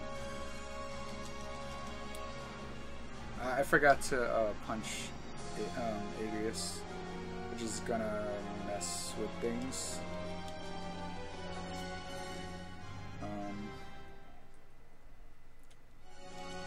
He's got potion. That's interesting. That's gonna mess with things because I messed up. He's gonna go because that knight is hard locked to go for Agrius no matter what. So we're going to see if I'm still going to be okay here or if I'm gonna have to reset. But I think I'm gonna have to reset due to the fact of positioning of the units. But we will see. I'm just gonna have to hope she moves out the way, because I'm not gonna. I can't not hit her.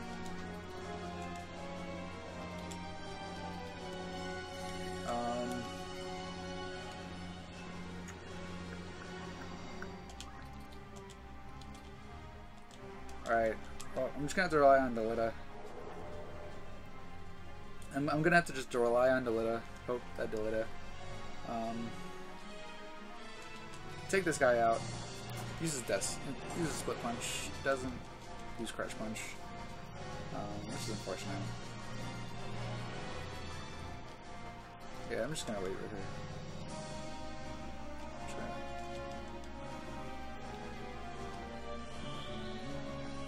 Okay, so I made a mistake here. I wasn't paying attention.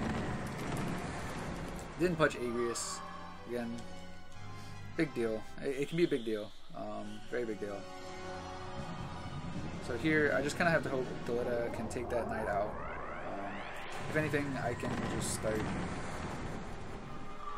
I should have enough magic to go ahead and start casting things on it, on the knight. So if worse comes to worse, I can do that. So 3. Delish should be able to kill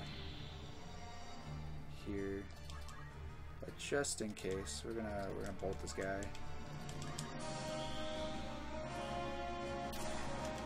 Dang! If I bolt 2 there, he would have died. That's unfortunate.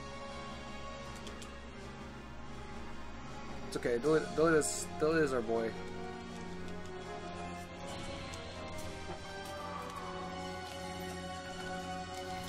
Delish is our boy. Delish comes in, saves the day, fixes my mistakes. It was very minor. Actually, it was not very minor, but the time loss was minor. At least as minor as it could have been.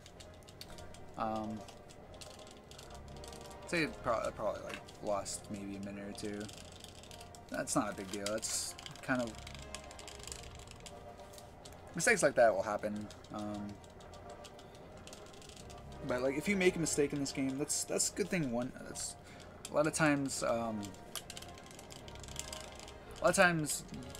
you usually won't get punished. At least not that hard. You won't get punished that hard usually, unless the game is hard locked to do certain things, and that's why we do certain things, like we take out the enemy, we kill the enemy, because we're kind of like because a lot of times the enemy is very hard locked to go after certain enemies. So right here, going back into the menu, go ahead and we're gonna go ahead and remove her stuff. We're gonna split the items together here. So this is another case. If we had to grind a 3rd action as a Lancer, we would have to do it here, but thankfully we don't. Yeah, like thankfully, like the mistake I made there was a execution error, and it wasn't a menu error. Because if it was a menu error, then I would have had to fix it here. But thankfully, it's not a. It was an execution error. It was an execution error and not a. It was an execution error and not a menu error. So here, fight can go basically 1 of 2 ways.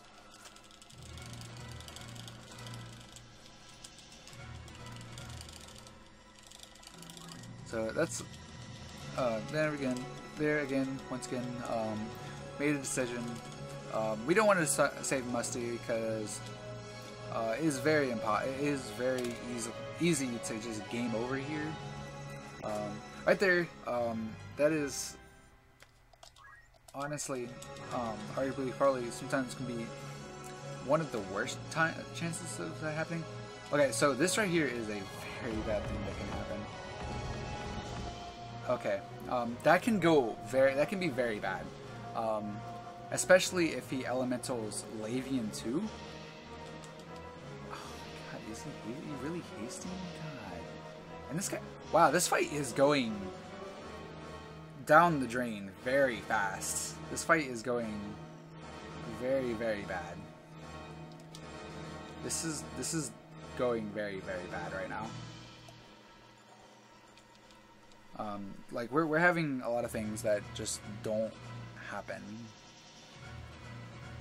But that's okay. We're gonna try our best to go ahead and.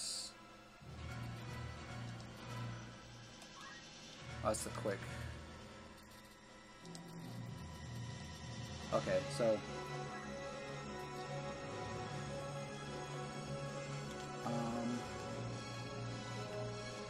Okay, so.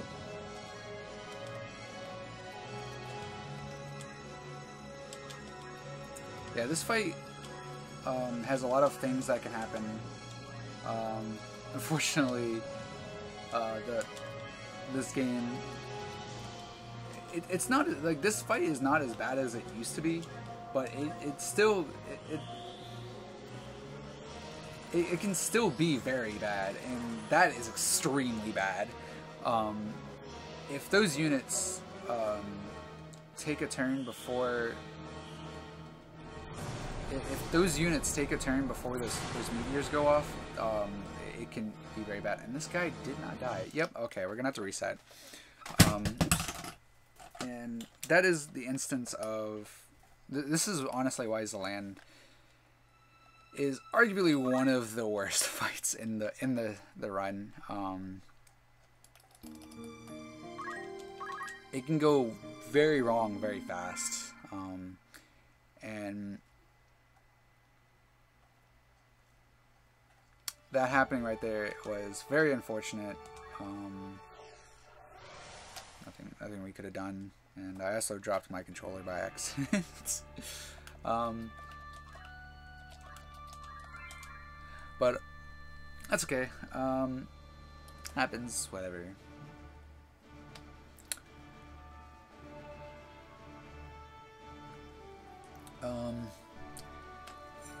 This is like the first of like a few battles in Chapter 2. Chapter 2 has a lot of bad RNG. That can happen.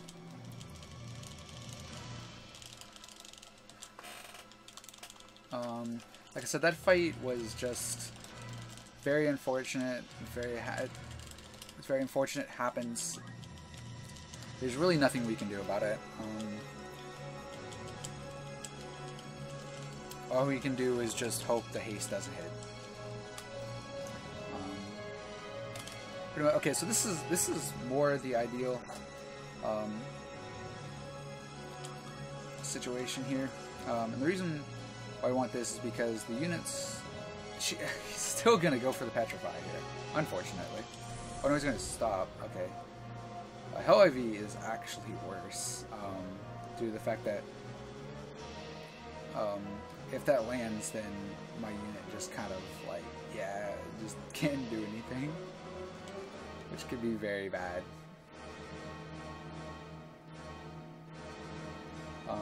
So here, ideally, we want the units. Okay, we wanted her to go right instead, but she went left.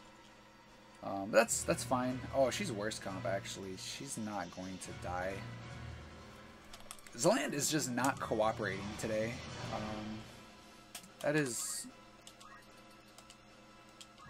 Zeland is unfortunately just not cooperating today. Just gonna have to move her here.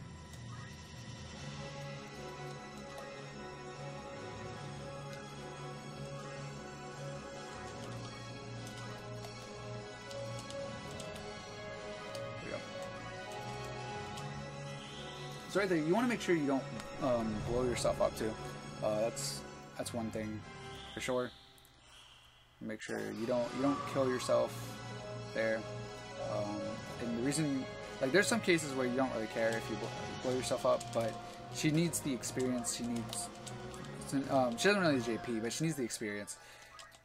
And to instead of that, we need to make sure she doesn't get blown the hell up.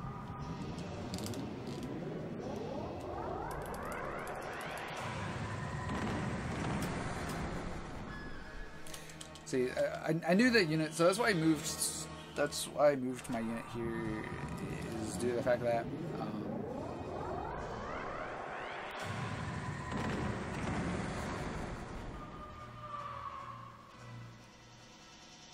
so now she's gonna move in forward because she's the only one alive.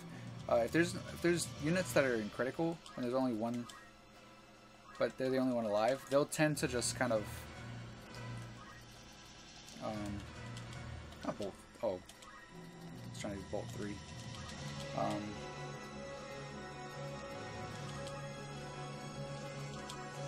They'll tend to just aggro onto the units. So I'm just.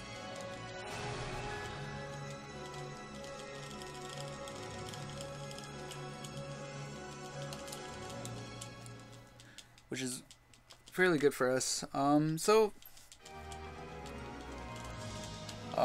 Bad Zeland happens again. There's a bunch of fights. There are a couple fights here in Chapter 2 that are very bad. That can be very run ending. But Well, they're not really that run ending, I guess you could say. They're bad and they can lose you a lot of time, but they're not, I guess you could say run ending. They're run ending if you're in a more competitive time.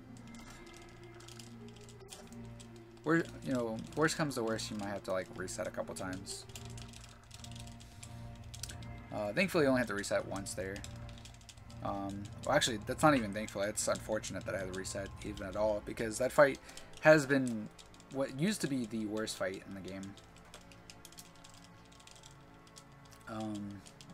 It used to be the fight used to actually be the worst fight in the game,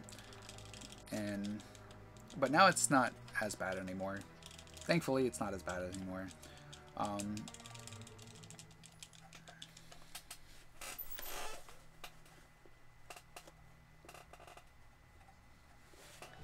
So, catching up in story time, we basically save Musty there. So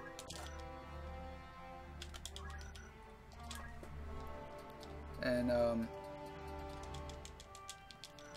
the wizard was like, and the wizard, the Valia was like, oh, so I trust you, and then Agrius at first wasn't wanting to trust her, but since the princess trusts her, Agrius trusts. Since princess trusts him, Agrius trusts him now, which is kind of weird, I know, but you know, it's video game logic. I mean, you can't argue with that, right?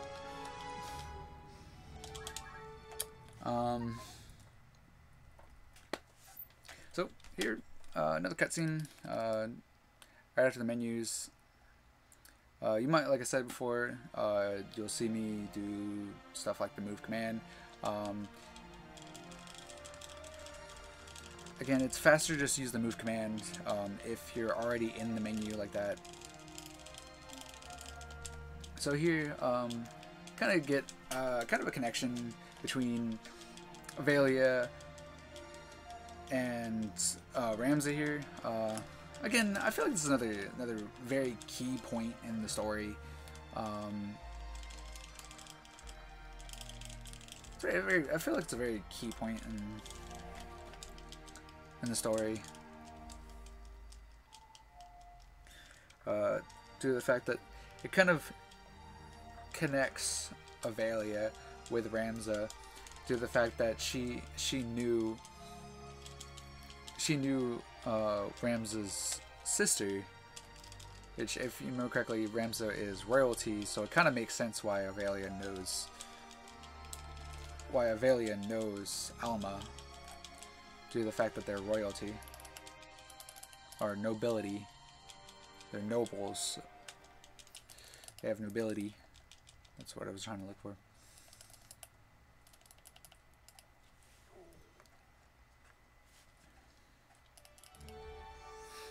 Okay, so here I'm gonna save again. Once again, this fight can be bad. It's not as bad as the last one was. It can be bad. Again, not as bad as the last fight. Okay, so that right there, for some reason, the game will read a double input. If you're wondering what happened there, I hit R1, and sometimes the game will read a double input and will go twice. For some reason with the L1 R1s, it'll do that on occasions. We're assuming that's just kind of a bug in the system, or it's just a weird input lag. It's probably just more like, it's more probably weird input lag. So here, this is a very interesting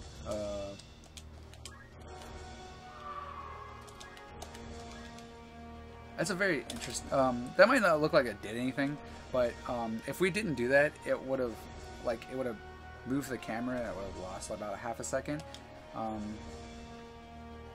It's a very weird camera rotation here. So what these archers do kind of will determine, like, if these archers kill Agrius, will kind of determine kind of what we do here. So we're gonna wait, and this unit's gonna come up, and she's gonna cast a meteor.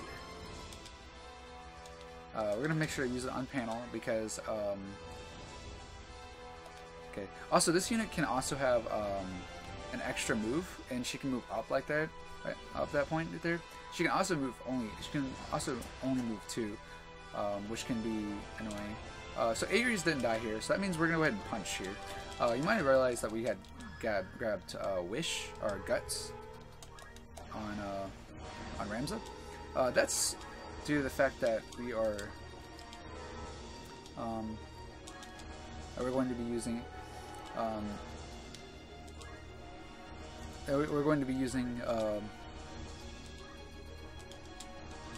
we'll be using that for grinding purposes. Dang, I could not.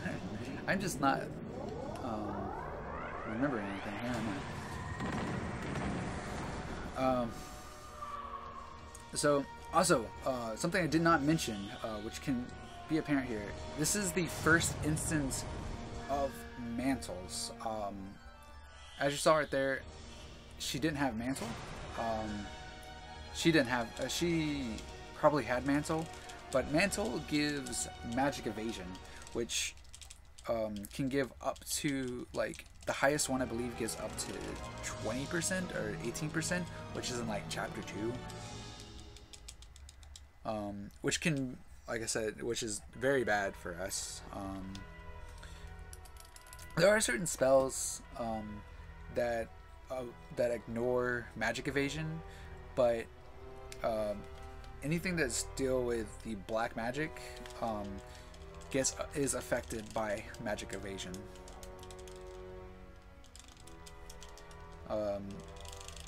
But stuff like meteor, stuff that's like meteor, summon magic, holy, are all not affected by magic evasion. In which magic evasion can appear in a couple of ways. There are some like shields that give physical and magical evasion.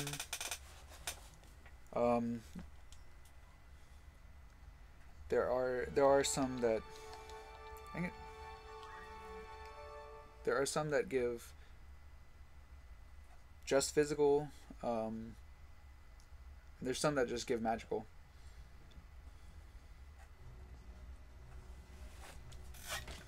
But that's what shields are used for, are for evasions, for giving physical and magical evasion.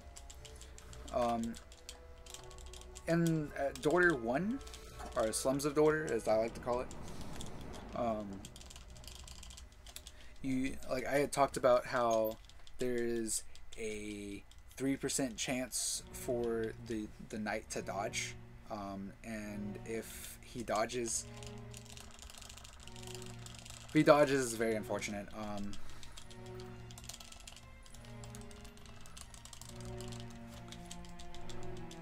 Yeah, if he dodges, it's very unfortunate. Happens. I mean, nothing we could do about it. So this cutscene, after we had saved Avelia, they had mentioned that they were going to go to Lionel to seek shelter with Dracul. I'm sorry, I'm just very bad with names. But he talks about the Zodiac. This is the Zodiac stones, which this is the first instance of the Zodiac stone showing up. Which the Zodiac stones, there are 12 Zodiac stones known, and they were used by the 12 heroes to banish the evil of the worlds, and make things right, or something like that. I'm sorry, I'm not too keen on the story, the lore behind the unfortunately, I'm not very keen on the lore behind the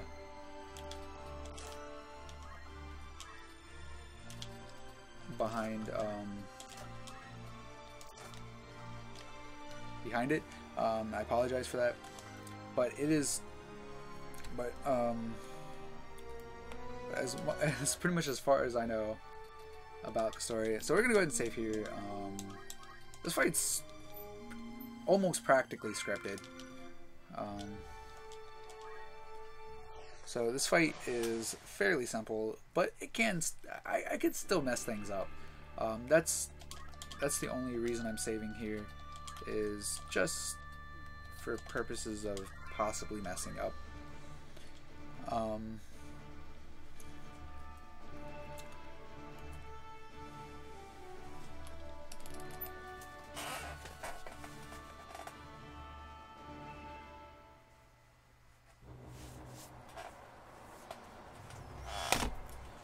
So there, pretty much all the undead units here are it'll always be undead units here. All the undead units will always be the same, but there will always be a random monster that will pop up.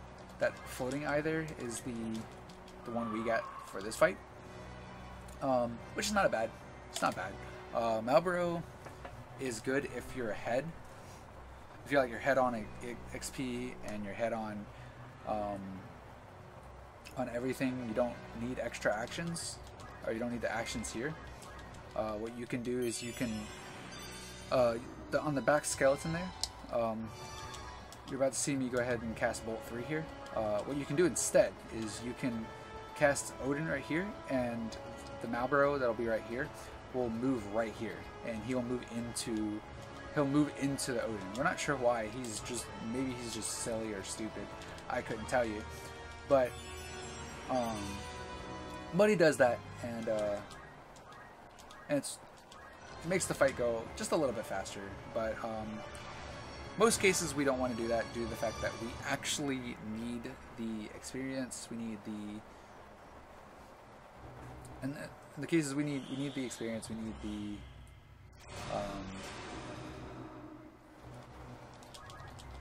yeah, we need the experience, we need the JP. At least we need the JP on Ramza.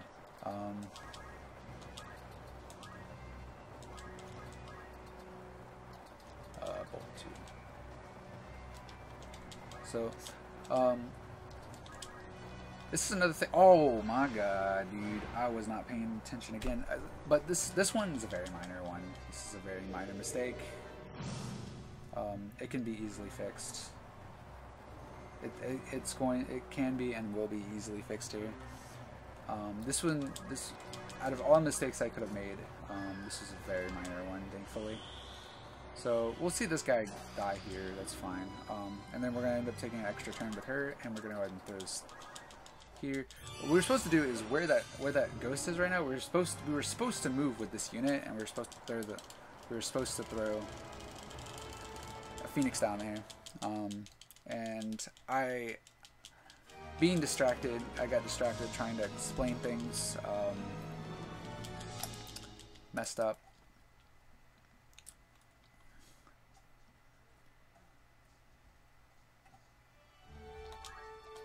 So here, you're supposed to technically do the menu after the cutscene, but I like to do the menu after the cutscene. And the reason I like to do the menu after the cutscene is due to the fact that I just get scared that I'm going to mess something. I'm going to like accidentally start the fight. It's a dumb reason, I know, but better safe than sorry. So here we're practically learning almost everything, it seems like, on Ramza here. But I assure you, there's reasons behind it.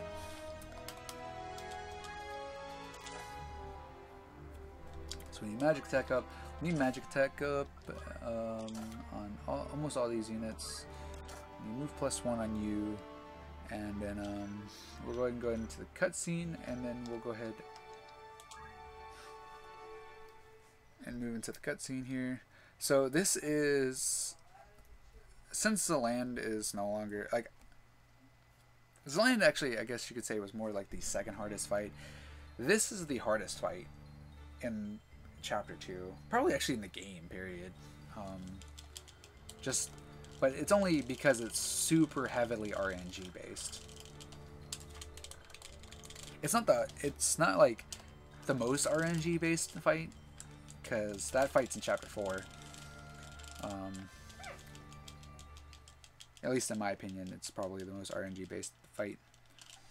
I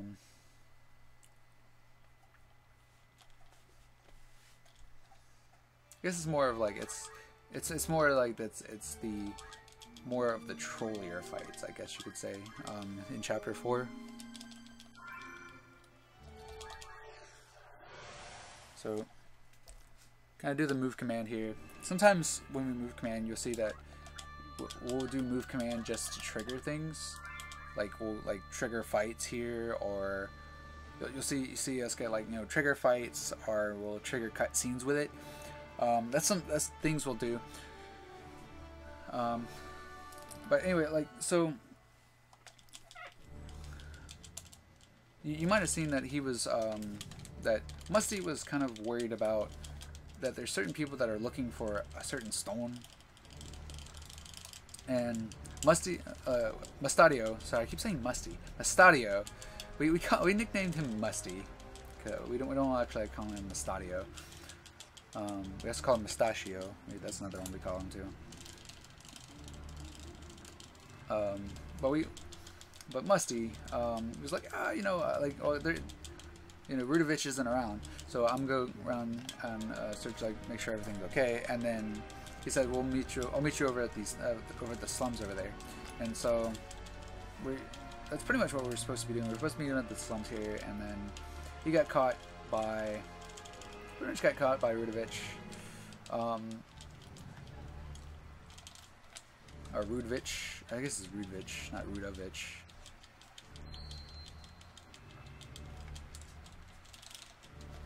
But either way, he was captured by Rudovich and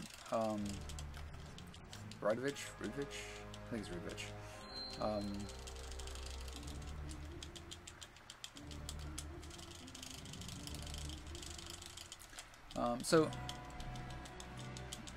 Okay, so I want to go ahead and get into this battle, because this battle, like I said, is 100% RNG, and it all comes down to what does Musty do.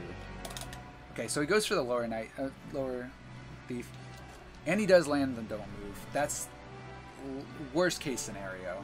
That is arguably worst case scenario. Thankfully, the thief did go for. Oh no, he did. He don't moved him. Okay, that's fine. Never mind. That's fine. That's totally fine. So right here, we're gonna potion.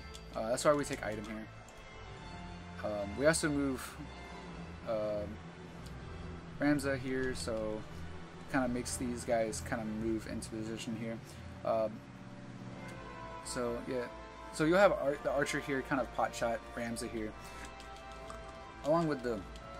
It kind of just moves, arguably just moves all the units into position here.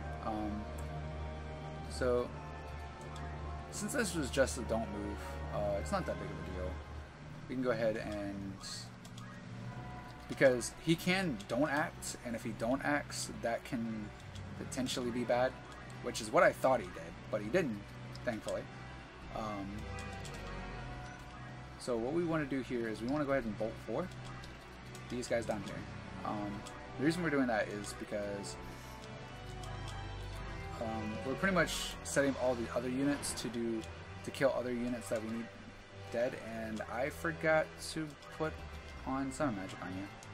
I hope you still have Magic Tech up on. Okay, you at least have Magic Tech up on. Okay, so I think I'm still gonna go off. I think it's still gonna go off before. So the reason. Okay, I'm gonna go ahead and bolt 3 here, which has the same Q value as Ramuh does, so it'll do the same amount of damage, essentially. I just gotta hope it goes off before this goes off. That's all I can hope for. Nope, it didn't. So right now I'm just hoping that he doesn't kill. If he doesn't kill, then we're fine. He doesn't kill anyone, we're fine.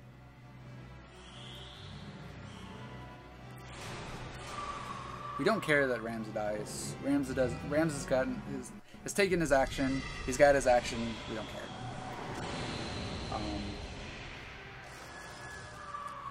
At that point, Ramza was just being used as a bait unit. We didn't really care. These guys can live. They have chances of having Small Mantle, or they can just not die. Okay. And they did not live through. They did not live through the Bolt 4, which they can, which can be bad. It can be bad. It could be, but it was solid. It was fight was solid. Fight was fine.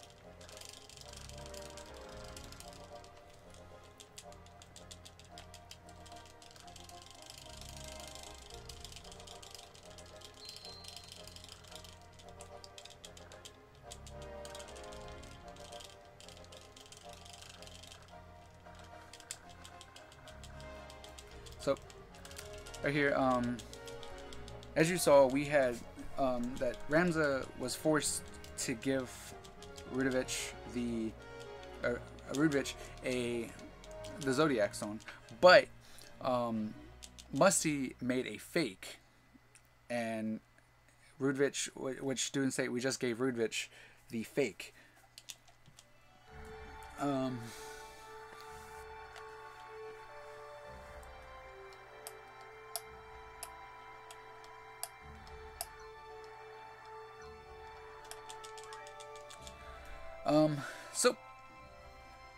So now we're going, decided that we need to go ahead and try and save Agrias and Ovalia, because we found out that Dracul, is actually wanting to, or is the one that wants the stones, and that Rudovich is actually working with Dracul.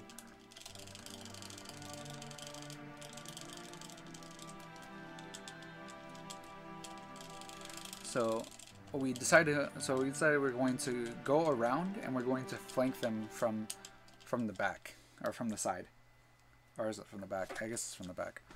I can't remember exactly. But they decided that they're going to flank them from the back. And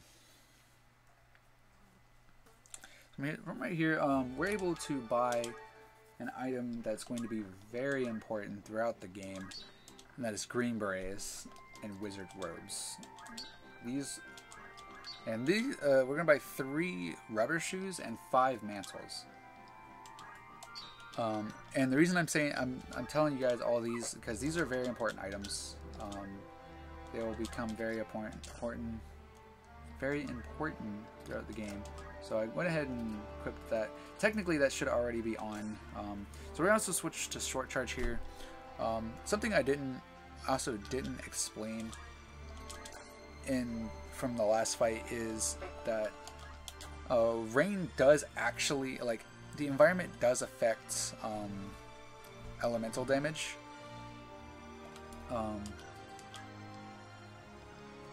Rain does actually affect elemental damage, which is, in my opinion, is fairly interesting. Fairly interesting mechanic. Lightning elemental effects get multiplied in the rain. So, doing state of that.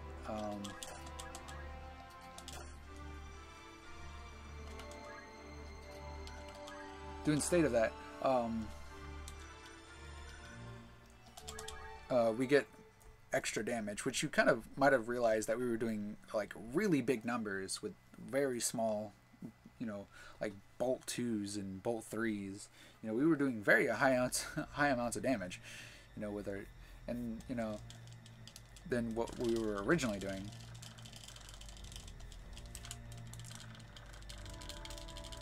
And that's just purely, like I said, just due to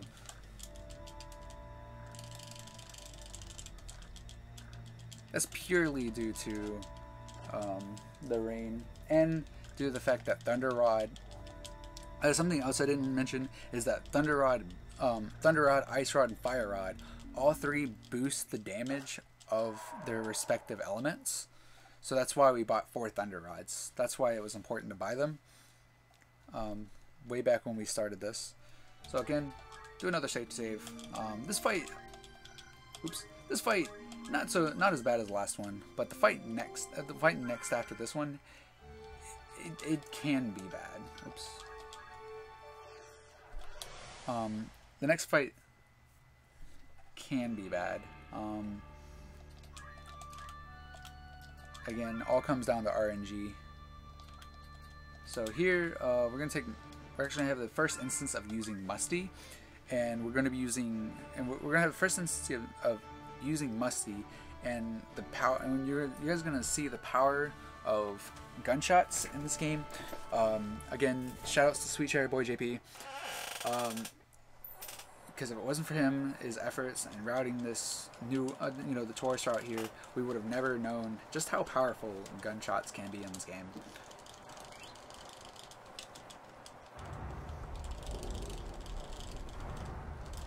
And so like how gunshots work is they basically do. Okay, so basically every weapon has a weapon damage, a weapon power. That is pretty much calculated into damage. Guns have a 100% chance of hitting, no matter what the angle is. But the trade-off for that, unfortunately, is that they only. The trade-off for that is, unfortunately, that they're only multiplied to themselves. So they only do weapon power times weapon power. But they're very great for cleanups. Of course, obviously, just like anything else, it is affected by Zodiac. So if you're good comp, you'll do more damage. If you're best comp, you'll do more damage. If you're worst comp, you'll do less damage. The stop there is, if the wizard gets stopped, it's important. It's good. If the knight gets stopped, it's okay.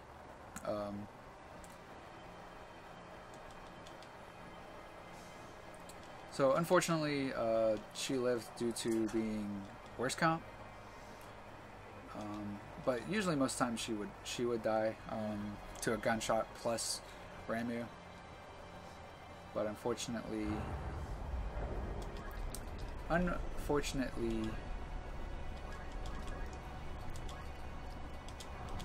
she lived, and that's fine.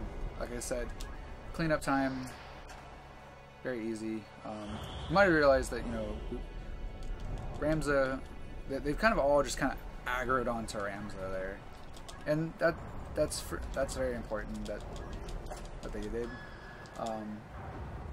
Is because that all sets them up for this one big Odin that we can go ahead and use. Which sometimes some units can live here, and that's fine if they do. We have Musty to clean up.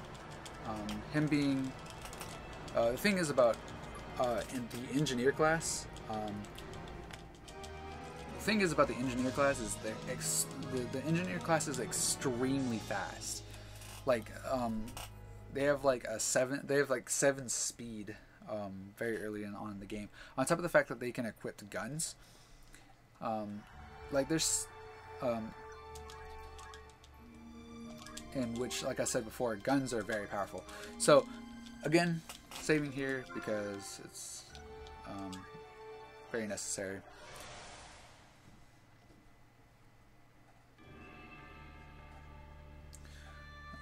So here, it's a very interesting fight, I guess you could say. There's a lot of things that can happen. A lot of variables. Gafgarion can crit. We can have both instances where the MP switch doesn't proc.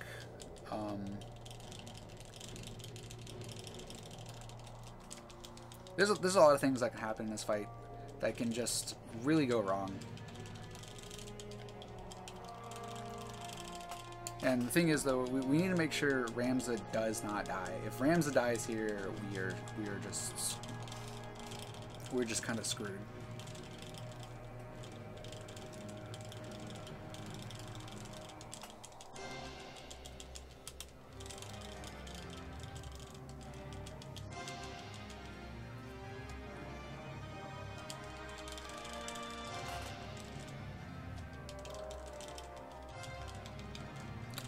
Okay, so here they're just talking about, you know, what's good and evil, what's right and wrong, what's good and evil, you know, is Ramza in the right, is Ramza in the wrong, etc. Blah blah blah. So I believe that, yeah, it didn't go off. Again, double proc, but I got lucky there. Due to the fact that she was bad comp, I got lucky there, and like I said, both MP switch is on. Just want to double check. Sometimes I have in some cases forgotten to put on MP switch. So right there, it is very important to move to make sure that it is very important that I face that way. It is going to manipulate this knight here, which is good comp, by the way. I'm going to live by 1 health, which is important. Okay, but my MP switch. That's right, because my MP switch didn't go off, which can be apparent.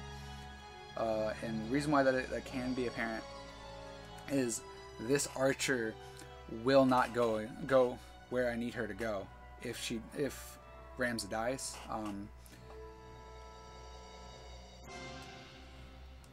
So that is something you have to keep account for. Here you can bolt 3. It's good to check. It's like 5% chance, but I'm not gonna take that chance, especially since because you'd think oh, it's just a 5% chance. Like 5% chance in this game is a big deal. Anything that's not 100% chance is a big deal in this game. Unless it's like a 90. Unless it's like a 99% chance or a 98% chance, like a lot of times, like we don't want to take it. Like we really don't. We honestly don't want to take that chance unless we have to. There are chances where there's points in the game where we do have to take it. We have to suck it up, and we just gotta take it. We gotta take the chance. Like for example.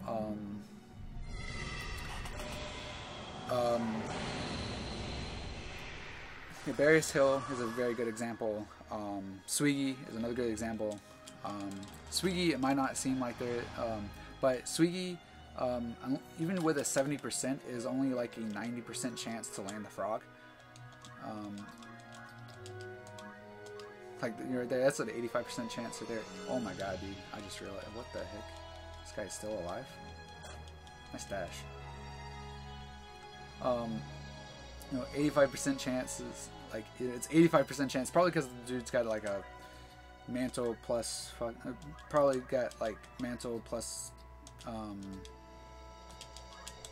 plus shields,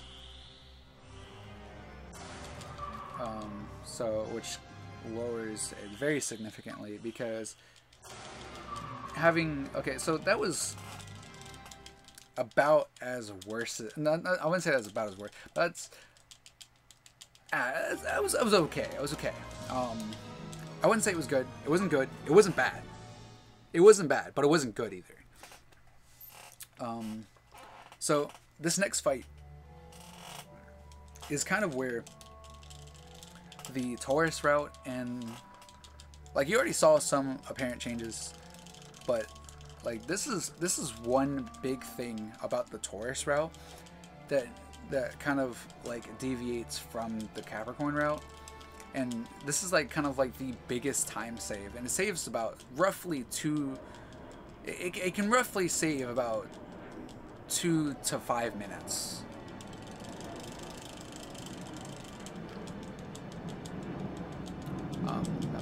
I apologize. I am being interrupted by Tyndall Air Force Base. That's okay though. I am being interrupted by Tyndall Air Force Base.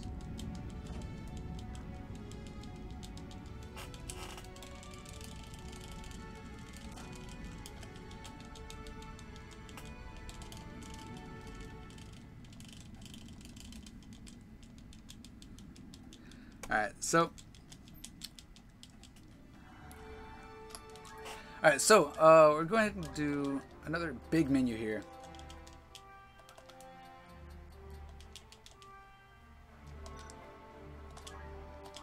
Okay, so we'll go ahead and scroll the time mage here. Okay, so we're going to be learning a few things here. And then we're going ahead setting up our units here.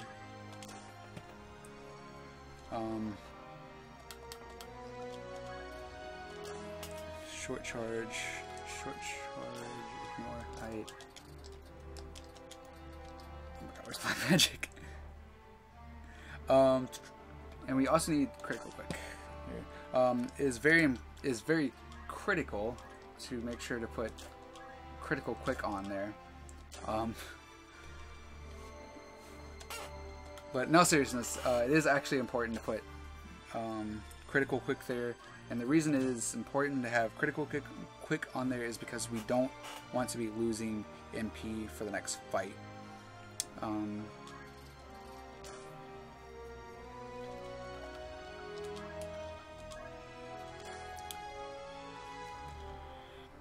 So, rubber shoes, green beret. So, very big setup, very... okay, that was the only chance of an encounter for Chapter 2. We got lucky, we did not get an encounter.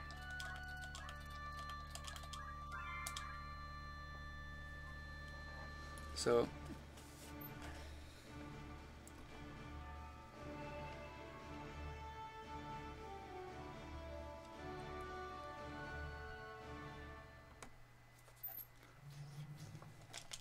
Alright, so, sorry, okay, catching back up to the story. We arrive here in Lionel, and we are greeted with Gafgarion and his parent of minions. So this fight is another fight that can go wrong, but I mean, even if it does, like worst case scenario, you get a bunch of worse comps. Like even if that happens, you have just so much damage and mana left over after to clean up. It's honestly, it's very minor.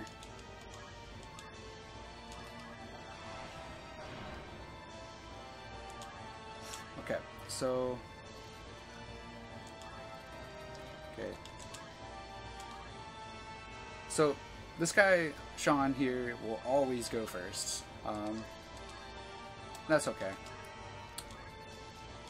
So, we're going to set up Ramuh here. Go... I'm just gonna go with 2. I can't remember if it's 1 or 2. But it's better safe than sorry. So... that guy can have,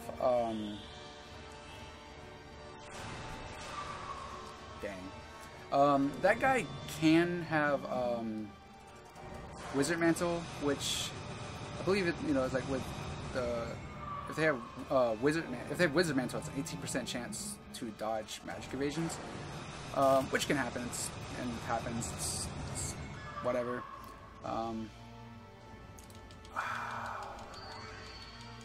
That is very unfortunate. She has potion, but that's okay. Can I bolt 3 here? I can. Wait, that didn't kill. That's awkward. That didn't kill. I don't think that killed. No, it didn't. That's awkward. because now he's gonna aggro onto Ramza. Oh, he's gonna run away. Thank you, emoji. I'm gonna just go here.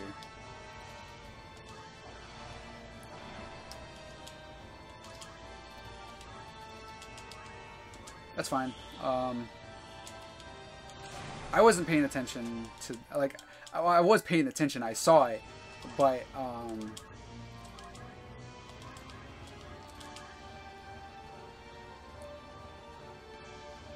okay, I wanted him to pull up closer. I don't think she can...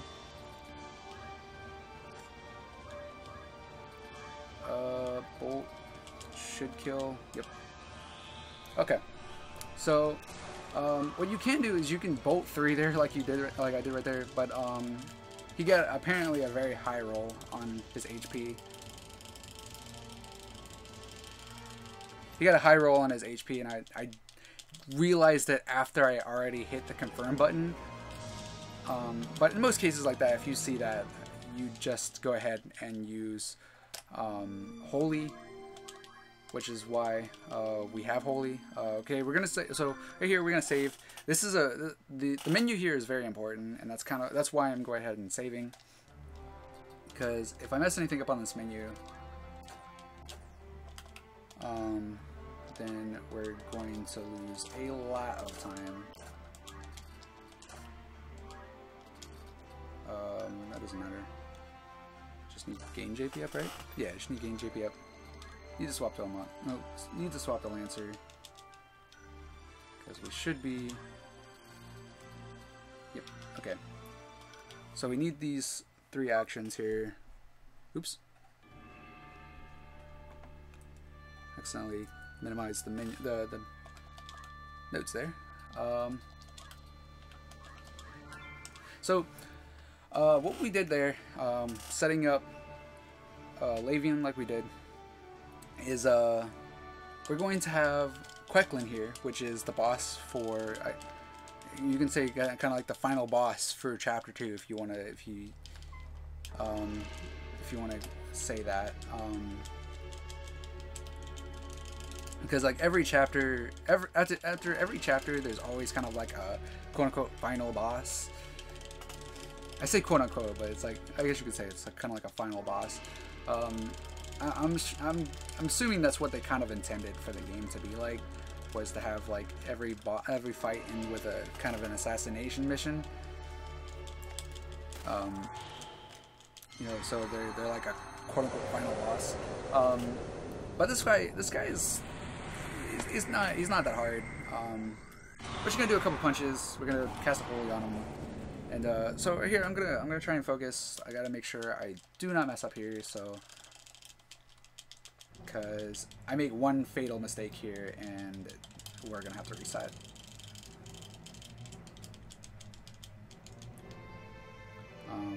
For like as simple as this game is, you can make very big mistakes. 5% chance there.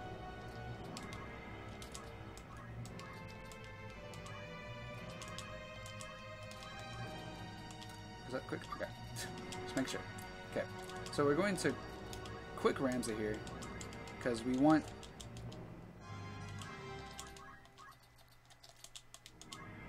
Okay.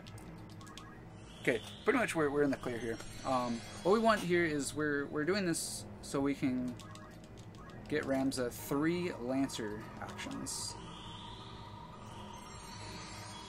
We want to give Ramza 3 Lancer actions here, so he'll get level. So he'll get level 2 Lancer, and that will unlock. And that will unlock Samurai for us, which we need Samurai unlocked for,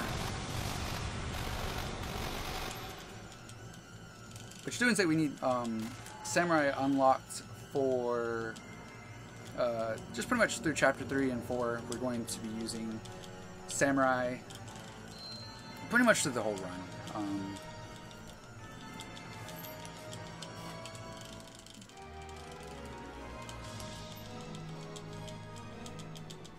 Alright, so right here, more story. Dilida has taken Avelia, has come seeing Goltania,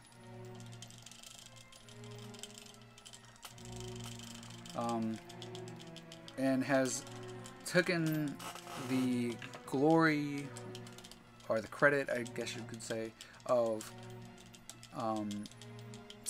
quote-unquote saving Avelia, even though she wasn't really actually saved. You know, she wasn't actually in danger.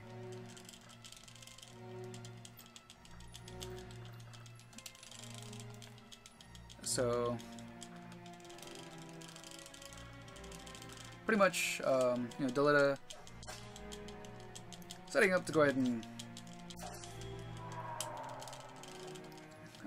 you know, kill this guy because this prisoner had been accused, was being interrogated, and he accused the minister there as a traitor.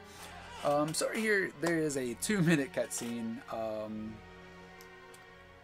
We usually just use the restroom here, get some drinks, so that's what I'm going to go ahead and do right now, and I will be back in about 2 minutes. And it's great downtime for donations.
Okay, so we're pretty much nearing the end here.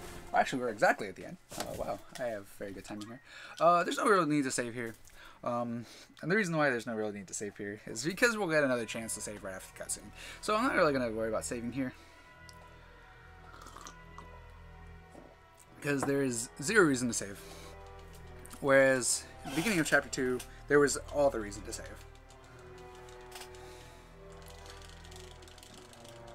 So, like I had said in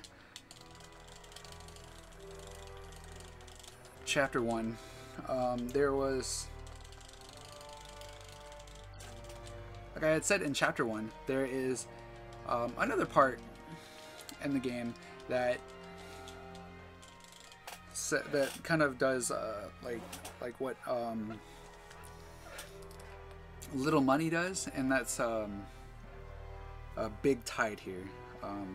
It just kind of, for some reason, just kind of goes slowly, and you know, like, or maybe it is like it'll go slowly at certain times, where it's like it'll just be like big tide. So right here.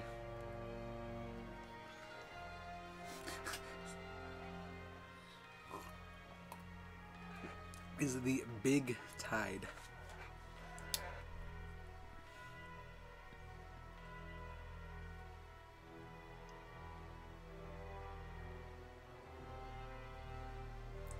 So, pretty much, during the downtime, while this is going, they were talking about, that, Avelia was, like, they sent Avelia to be represented for the throne, but, the Hawkton had another representative that was still too young. But we'll come back to that in a second. But right here we're doing the next instance of what's called the duplication glitch. Pretty much what we do is, what we're going to do is we're going to best fit. I'm going to try on. We're going to best fit, and then we're going to sell the equipment, and then we're going to best fit again. What you saw before, I did that also before. That's another version of the duplication glitch. So we're going to do 7 of these. So that's 2, 3, 4, 5, 6, 7, or until we have at least 190. So if we move quickly, yep, at least 190. So we have 192. So we're good. So we're going to best fit again. We're hit fitting over. We're going to go buy, and we're going to go down to, or no, we're going to page down to. We're going to buy 1 wizard rod. We're going to go up, page up 1. We're going to go 2 up. And we're going to buy some kotetsus.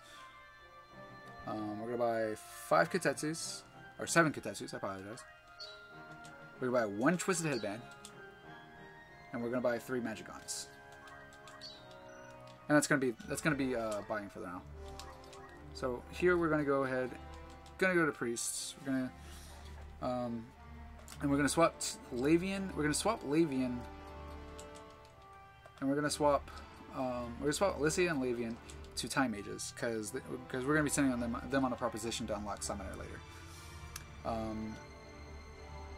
And for right now, we're going to scroll.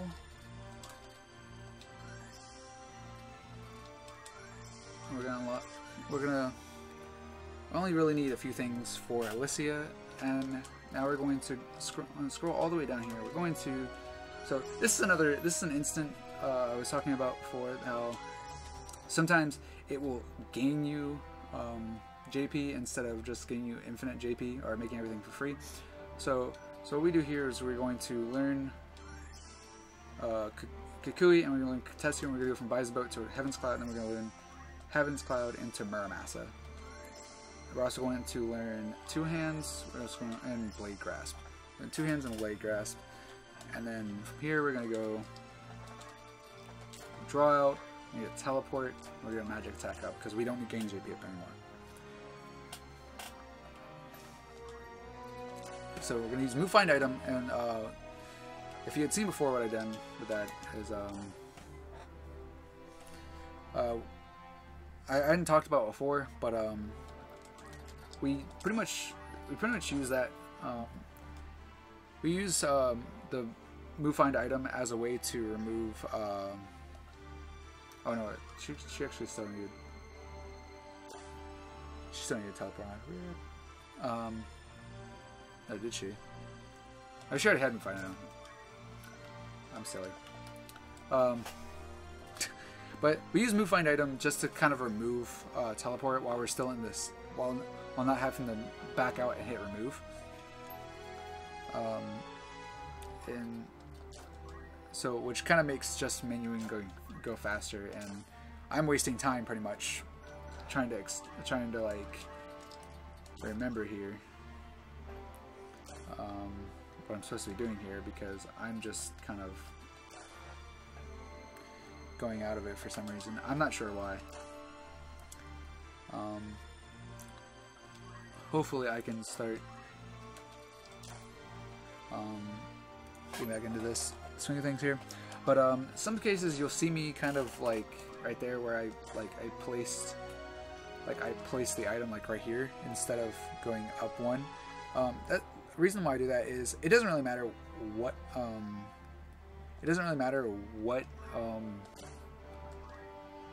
hand you put it into, so it just pretty much just matters which one's faster.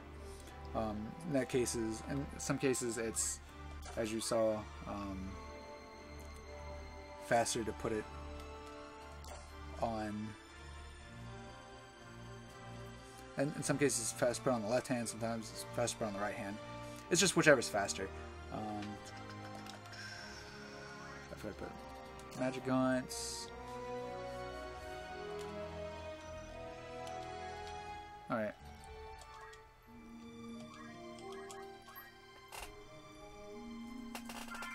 So again, saving just because of encounters. Like I said, encounters lose about 30 seconds.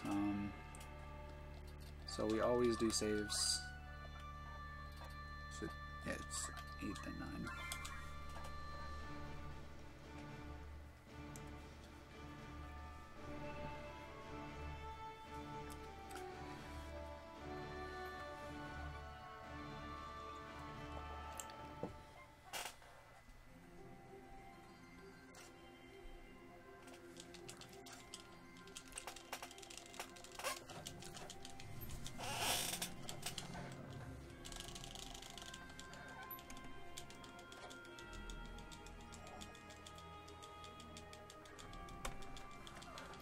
Alright, so here we're just kind of meeting one of the new characters, Olan. So here we have to save Olan. We don't really get much of a choice, unfortunately. If we didn't get the choice, we probably wouldn't save Olan. We probably wouldn't care about him. Probably just take him out like we do every other guest. But unfortunately, we don't get that choice. Looks like we're going to get. Sometimes the unit here will go for Charm, if the thief does go for Charm, we do have, which is a lot of times what will happen. We have setups for that. And that's that was also like how I did that was very silly. Oh my god. So he has a chance to go right there, which is actually not good because that makes me have to go for a 90% teleport onto. Because that makes me have to go for a 90% teleport onto this to get to the back one, the back unit there. So here we're just gonna punch. We're gonna move back one. So here, can't remember. Can I? I cannot. So if I go right here.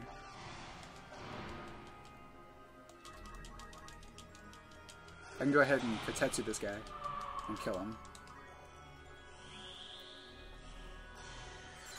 So, if we can ignore him getting this Galaxy Stop off, it's nice, it's good.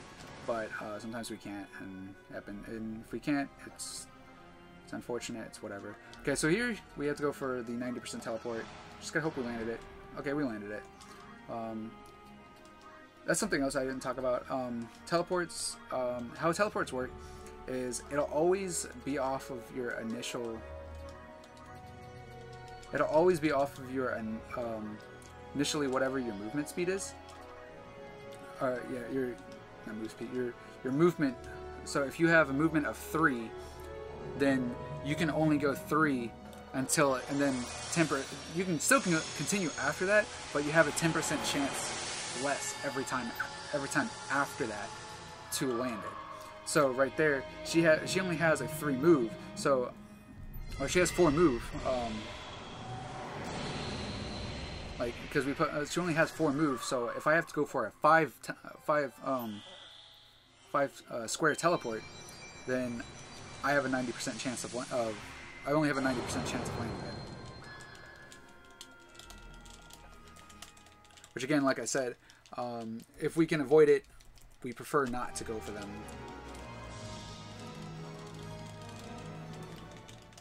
And this is going very well. Chapter 2 went very poorly. Zelan, actually, sorry, I should correct myself. Zelan went very poorly. Like, everything else in Chapter 2 went very good.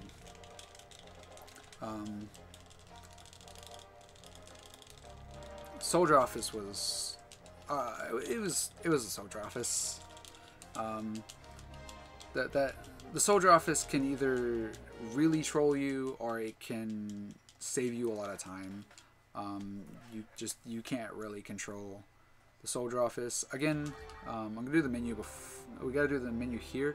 This is actually important to do. It's actually important to do the menu here, and the reason that is because we actually are going to be doing another proposition. And like I had said before,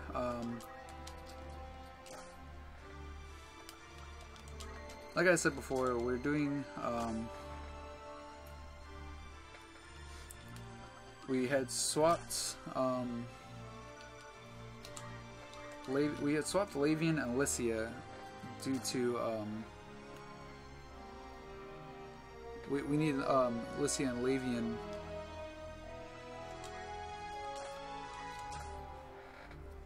We need Lycia and Lavian, as a Time Mage, but due to the fact that this proposition is very dangerous not to do without at least a Squire or some kind of physical class. So what we're gonna do is, like I said, we're gonna set these guys up. I forgot to take off his green beret. I tend to do that a lot, but thankfully I remembered, because you're supposed to take off the green beret there, or else Musty's going to get a turn for the next fight, and that's not good.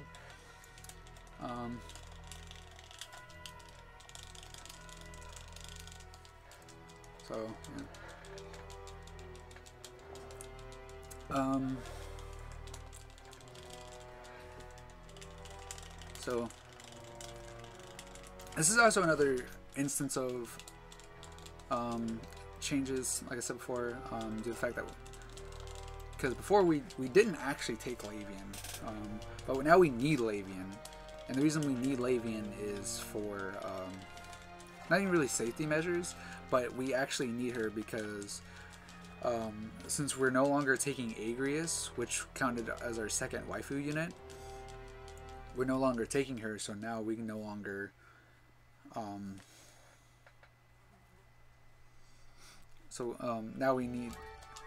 now we don't have that, we don't have the second, or we don't have the fourth wizard, so now we need Lavian to be that fourth wizard,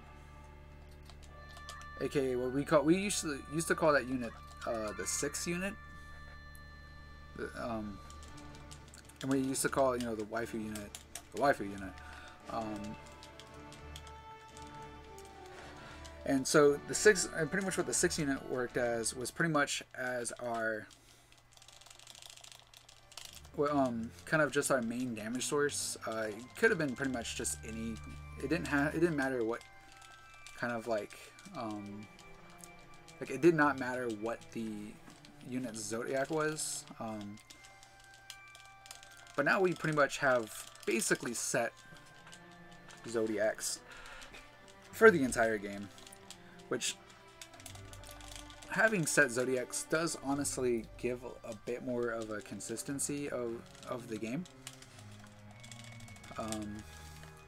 I guess you could say a bit more. It is kind of a bit more consistency-ish. It's not really too much of a difference.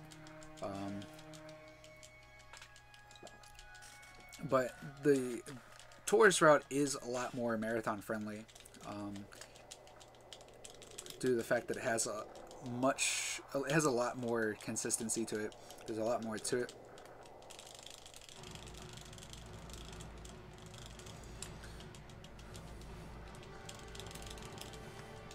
So here, apparently someone has branded Ramza as a heretic, and so. Okay, it looks like I made an error, a menu error here. That's okay. We can go ahead and reset. We can go ahead and make. That's fine. But pretty much, Ramses has been branded as a heretic, and now Zalmo, the heretic extinguisher, or executioner, not extinguisher. He's an extinguisher, guys. But he's an executioner. And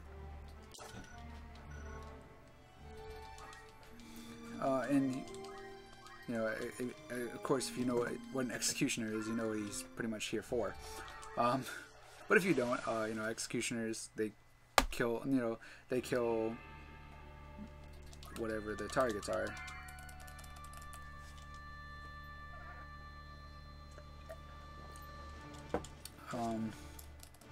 So right now we pretty much have to fight Zamo. Zamo's a fairly easy fight. I made a menu error. Ramza was not supposed to.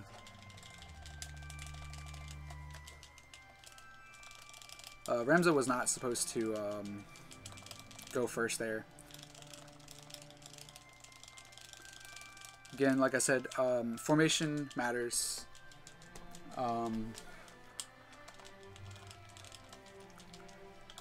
Formation always matters in this format, in this fight, or in this game.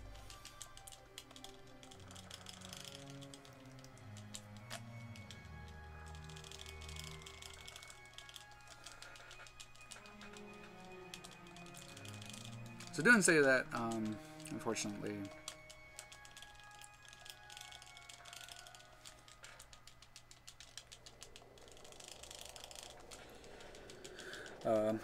It lost me a little bit of time.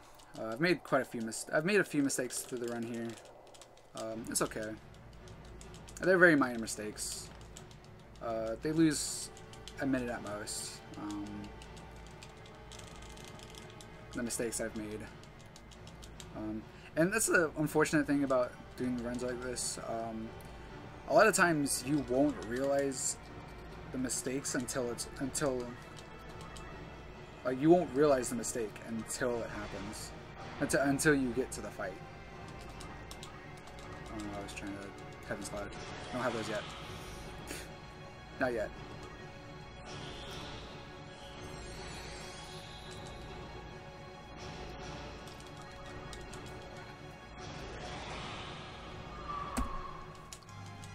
So, a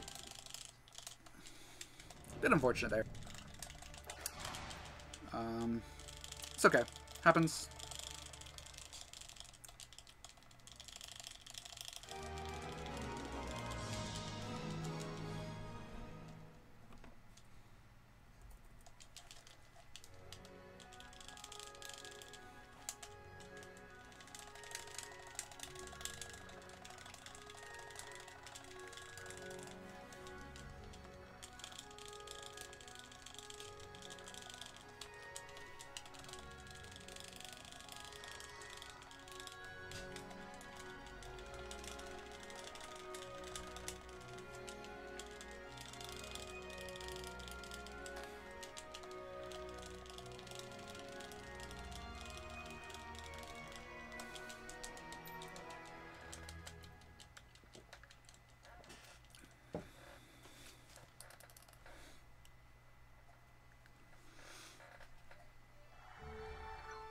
Alright, so, as you know, our units are still out on their propositions, so we're gonna move back and forth here, and we're gonna go to the bar.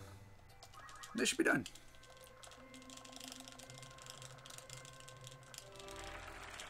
So here, go ahead and save.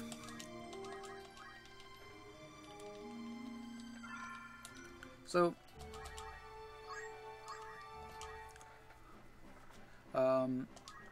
that loses, unfortunately loses a bit of time. 92. That we have to do that, is it 2 or 3, 2?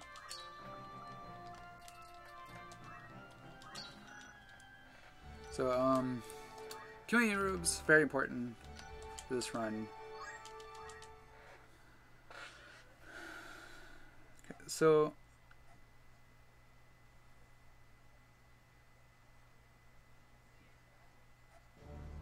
okay, sorry. So I was looking at the notes to make sure I'm good. So from the Capricorn route, this even though we saved about 3 minutes, 3 to 5 minutes off of the Capricorn route, compared, off the Capricorn route we probably saved about 3 to 5 minutes from that, but then we lose about 30 seconds here from we lose about 30 seconds to a minute having to do extra menuing, bunch of extra new things.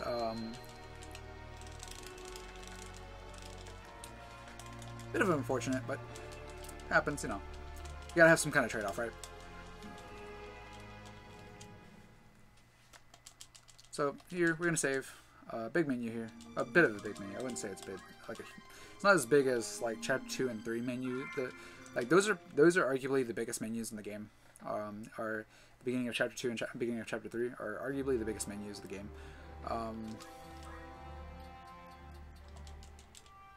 So here we are going. Oops, we're going to go ahead and set time magic, and we're going to set summon magic and short charge on these two, on this unit. Okay, so here, something that can happen. Oops, I didn't run Shiver. That's okay. She can sometimes not have enough, which can also happen with the other units. They can just not have enough. Okay. Forgot to do equipment. Forgot to do equipment. I gotta do equipment real quick. So we're gonna have to redo that menu again. That's fine. That'll lose me like 30 seconds. Sorry, I'm like over glancing things. I apologize. Getting a bit ahead of myself on quite a few things here. And the reason I over glanced to here because I was actually supposed to do that first, and then I was supposed to swap these guys. And that's why I overlooked it.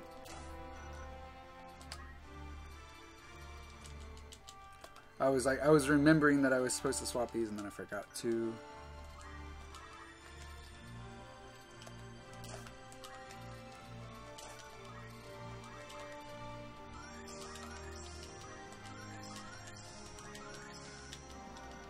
There we go.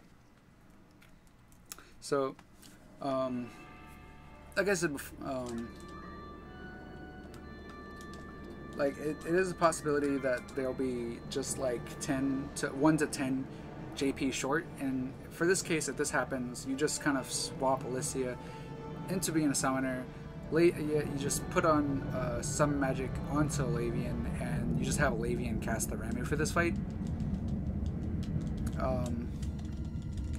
If either of them don't have it, then you know, it's just very unfortunate. And it's very unfortunate, and we'll probably, like, the backup for that would probably just be go do an extra fight somewhere. But that's not the case. Plus, something that's very small, very unlikely to happen. I forgot to buy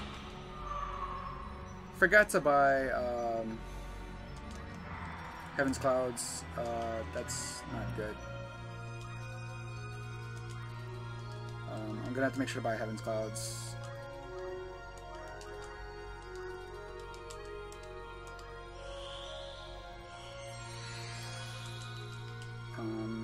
But I'm probably not gonna be able to kill these guys down here because I forgot to buy Heaven's Clouds.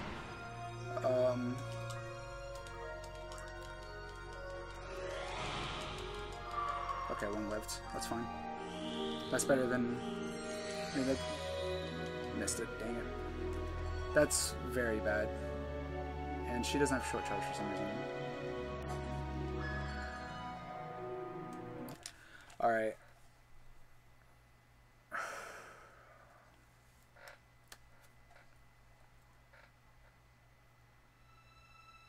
I'm calling this.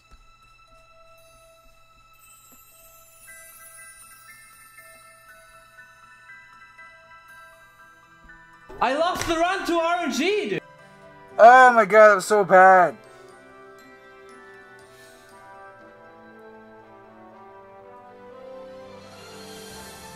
Alright, I guess I'm not doing submissions because there's no way I have enough time.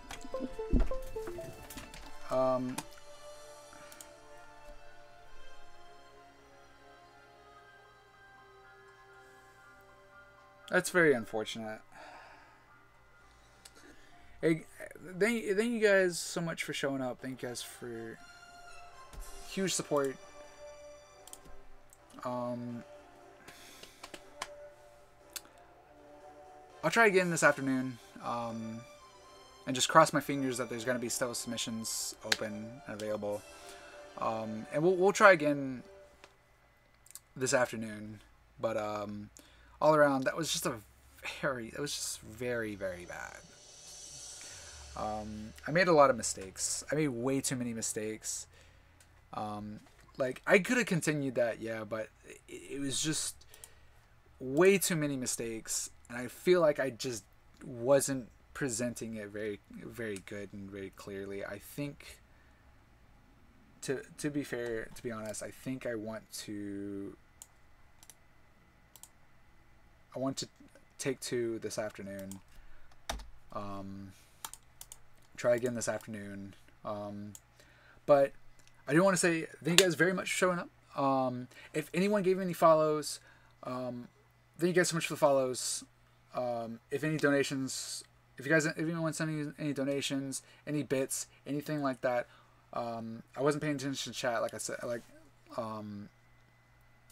have chat up right now. So if you guys want to chat with me a little bit before I head out, you can. I'm very much looking at the chat now.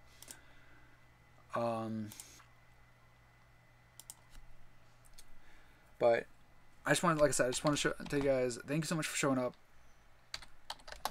Thank you so much for giving support, even if it was just views. I don't know if viewership will affect if, like, it's gonna, you know, if they'll.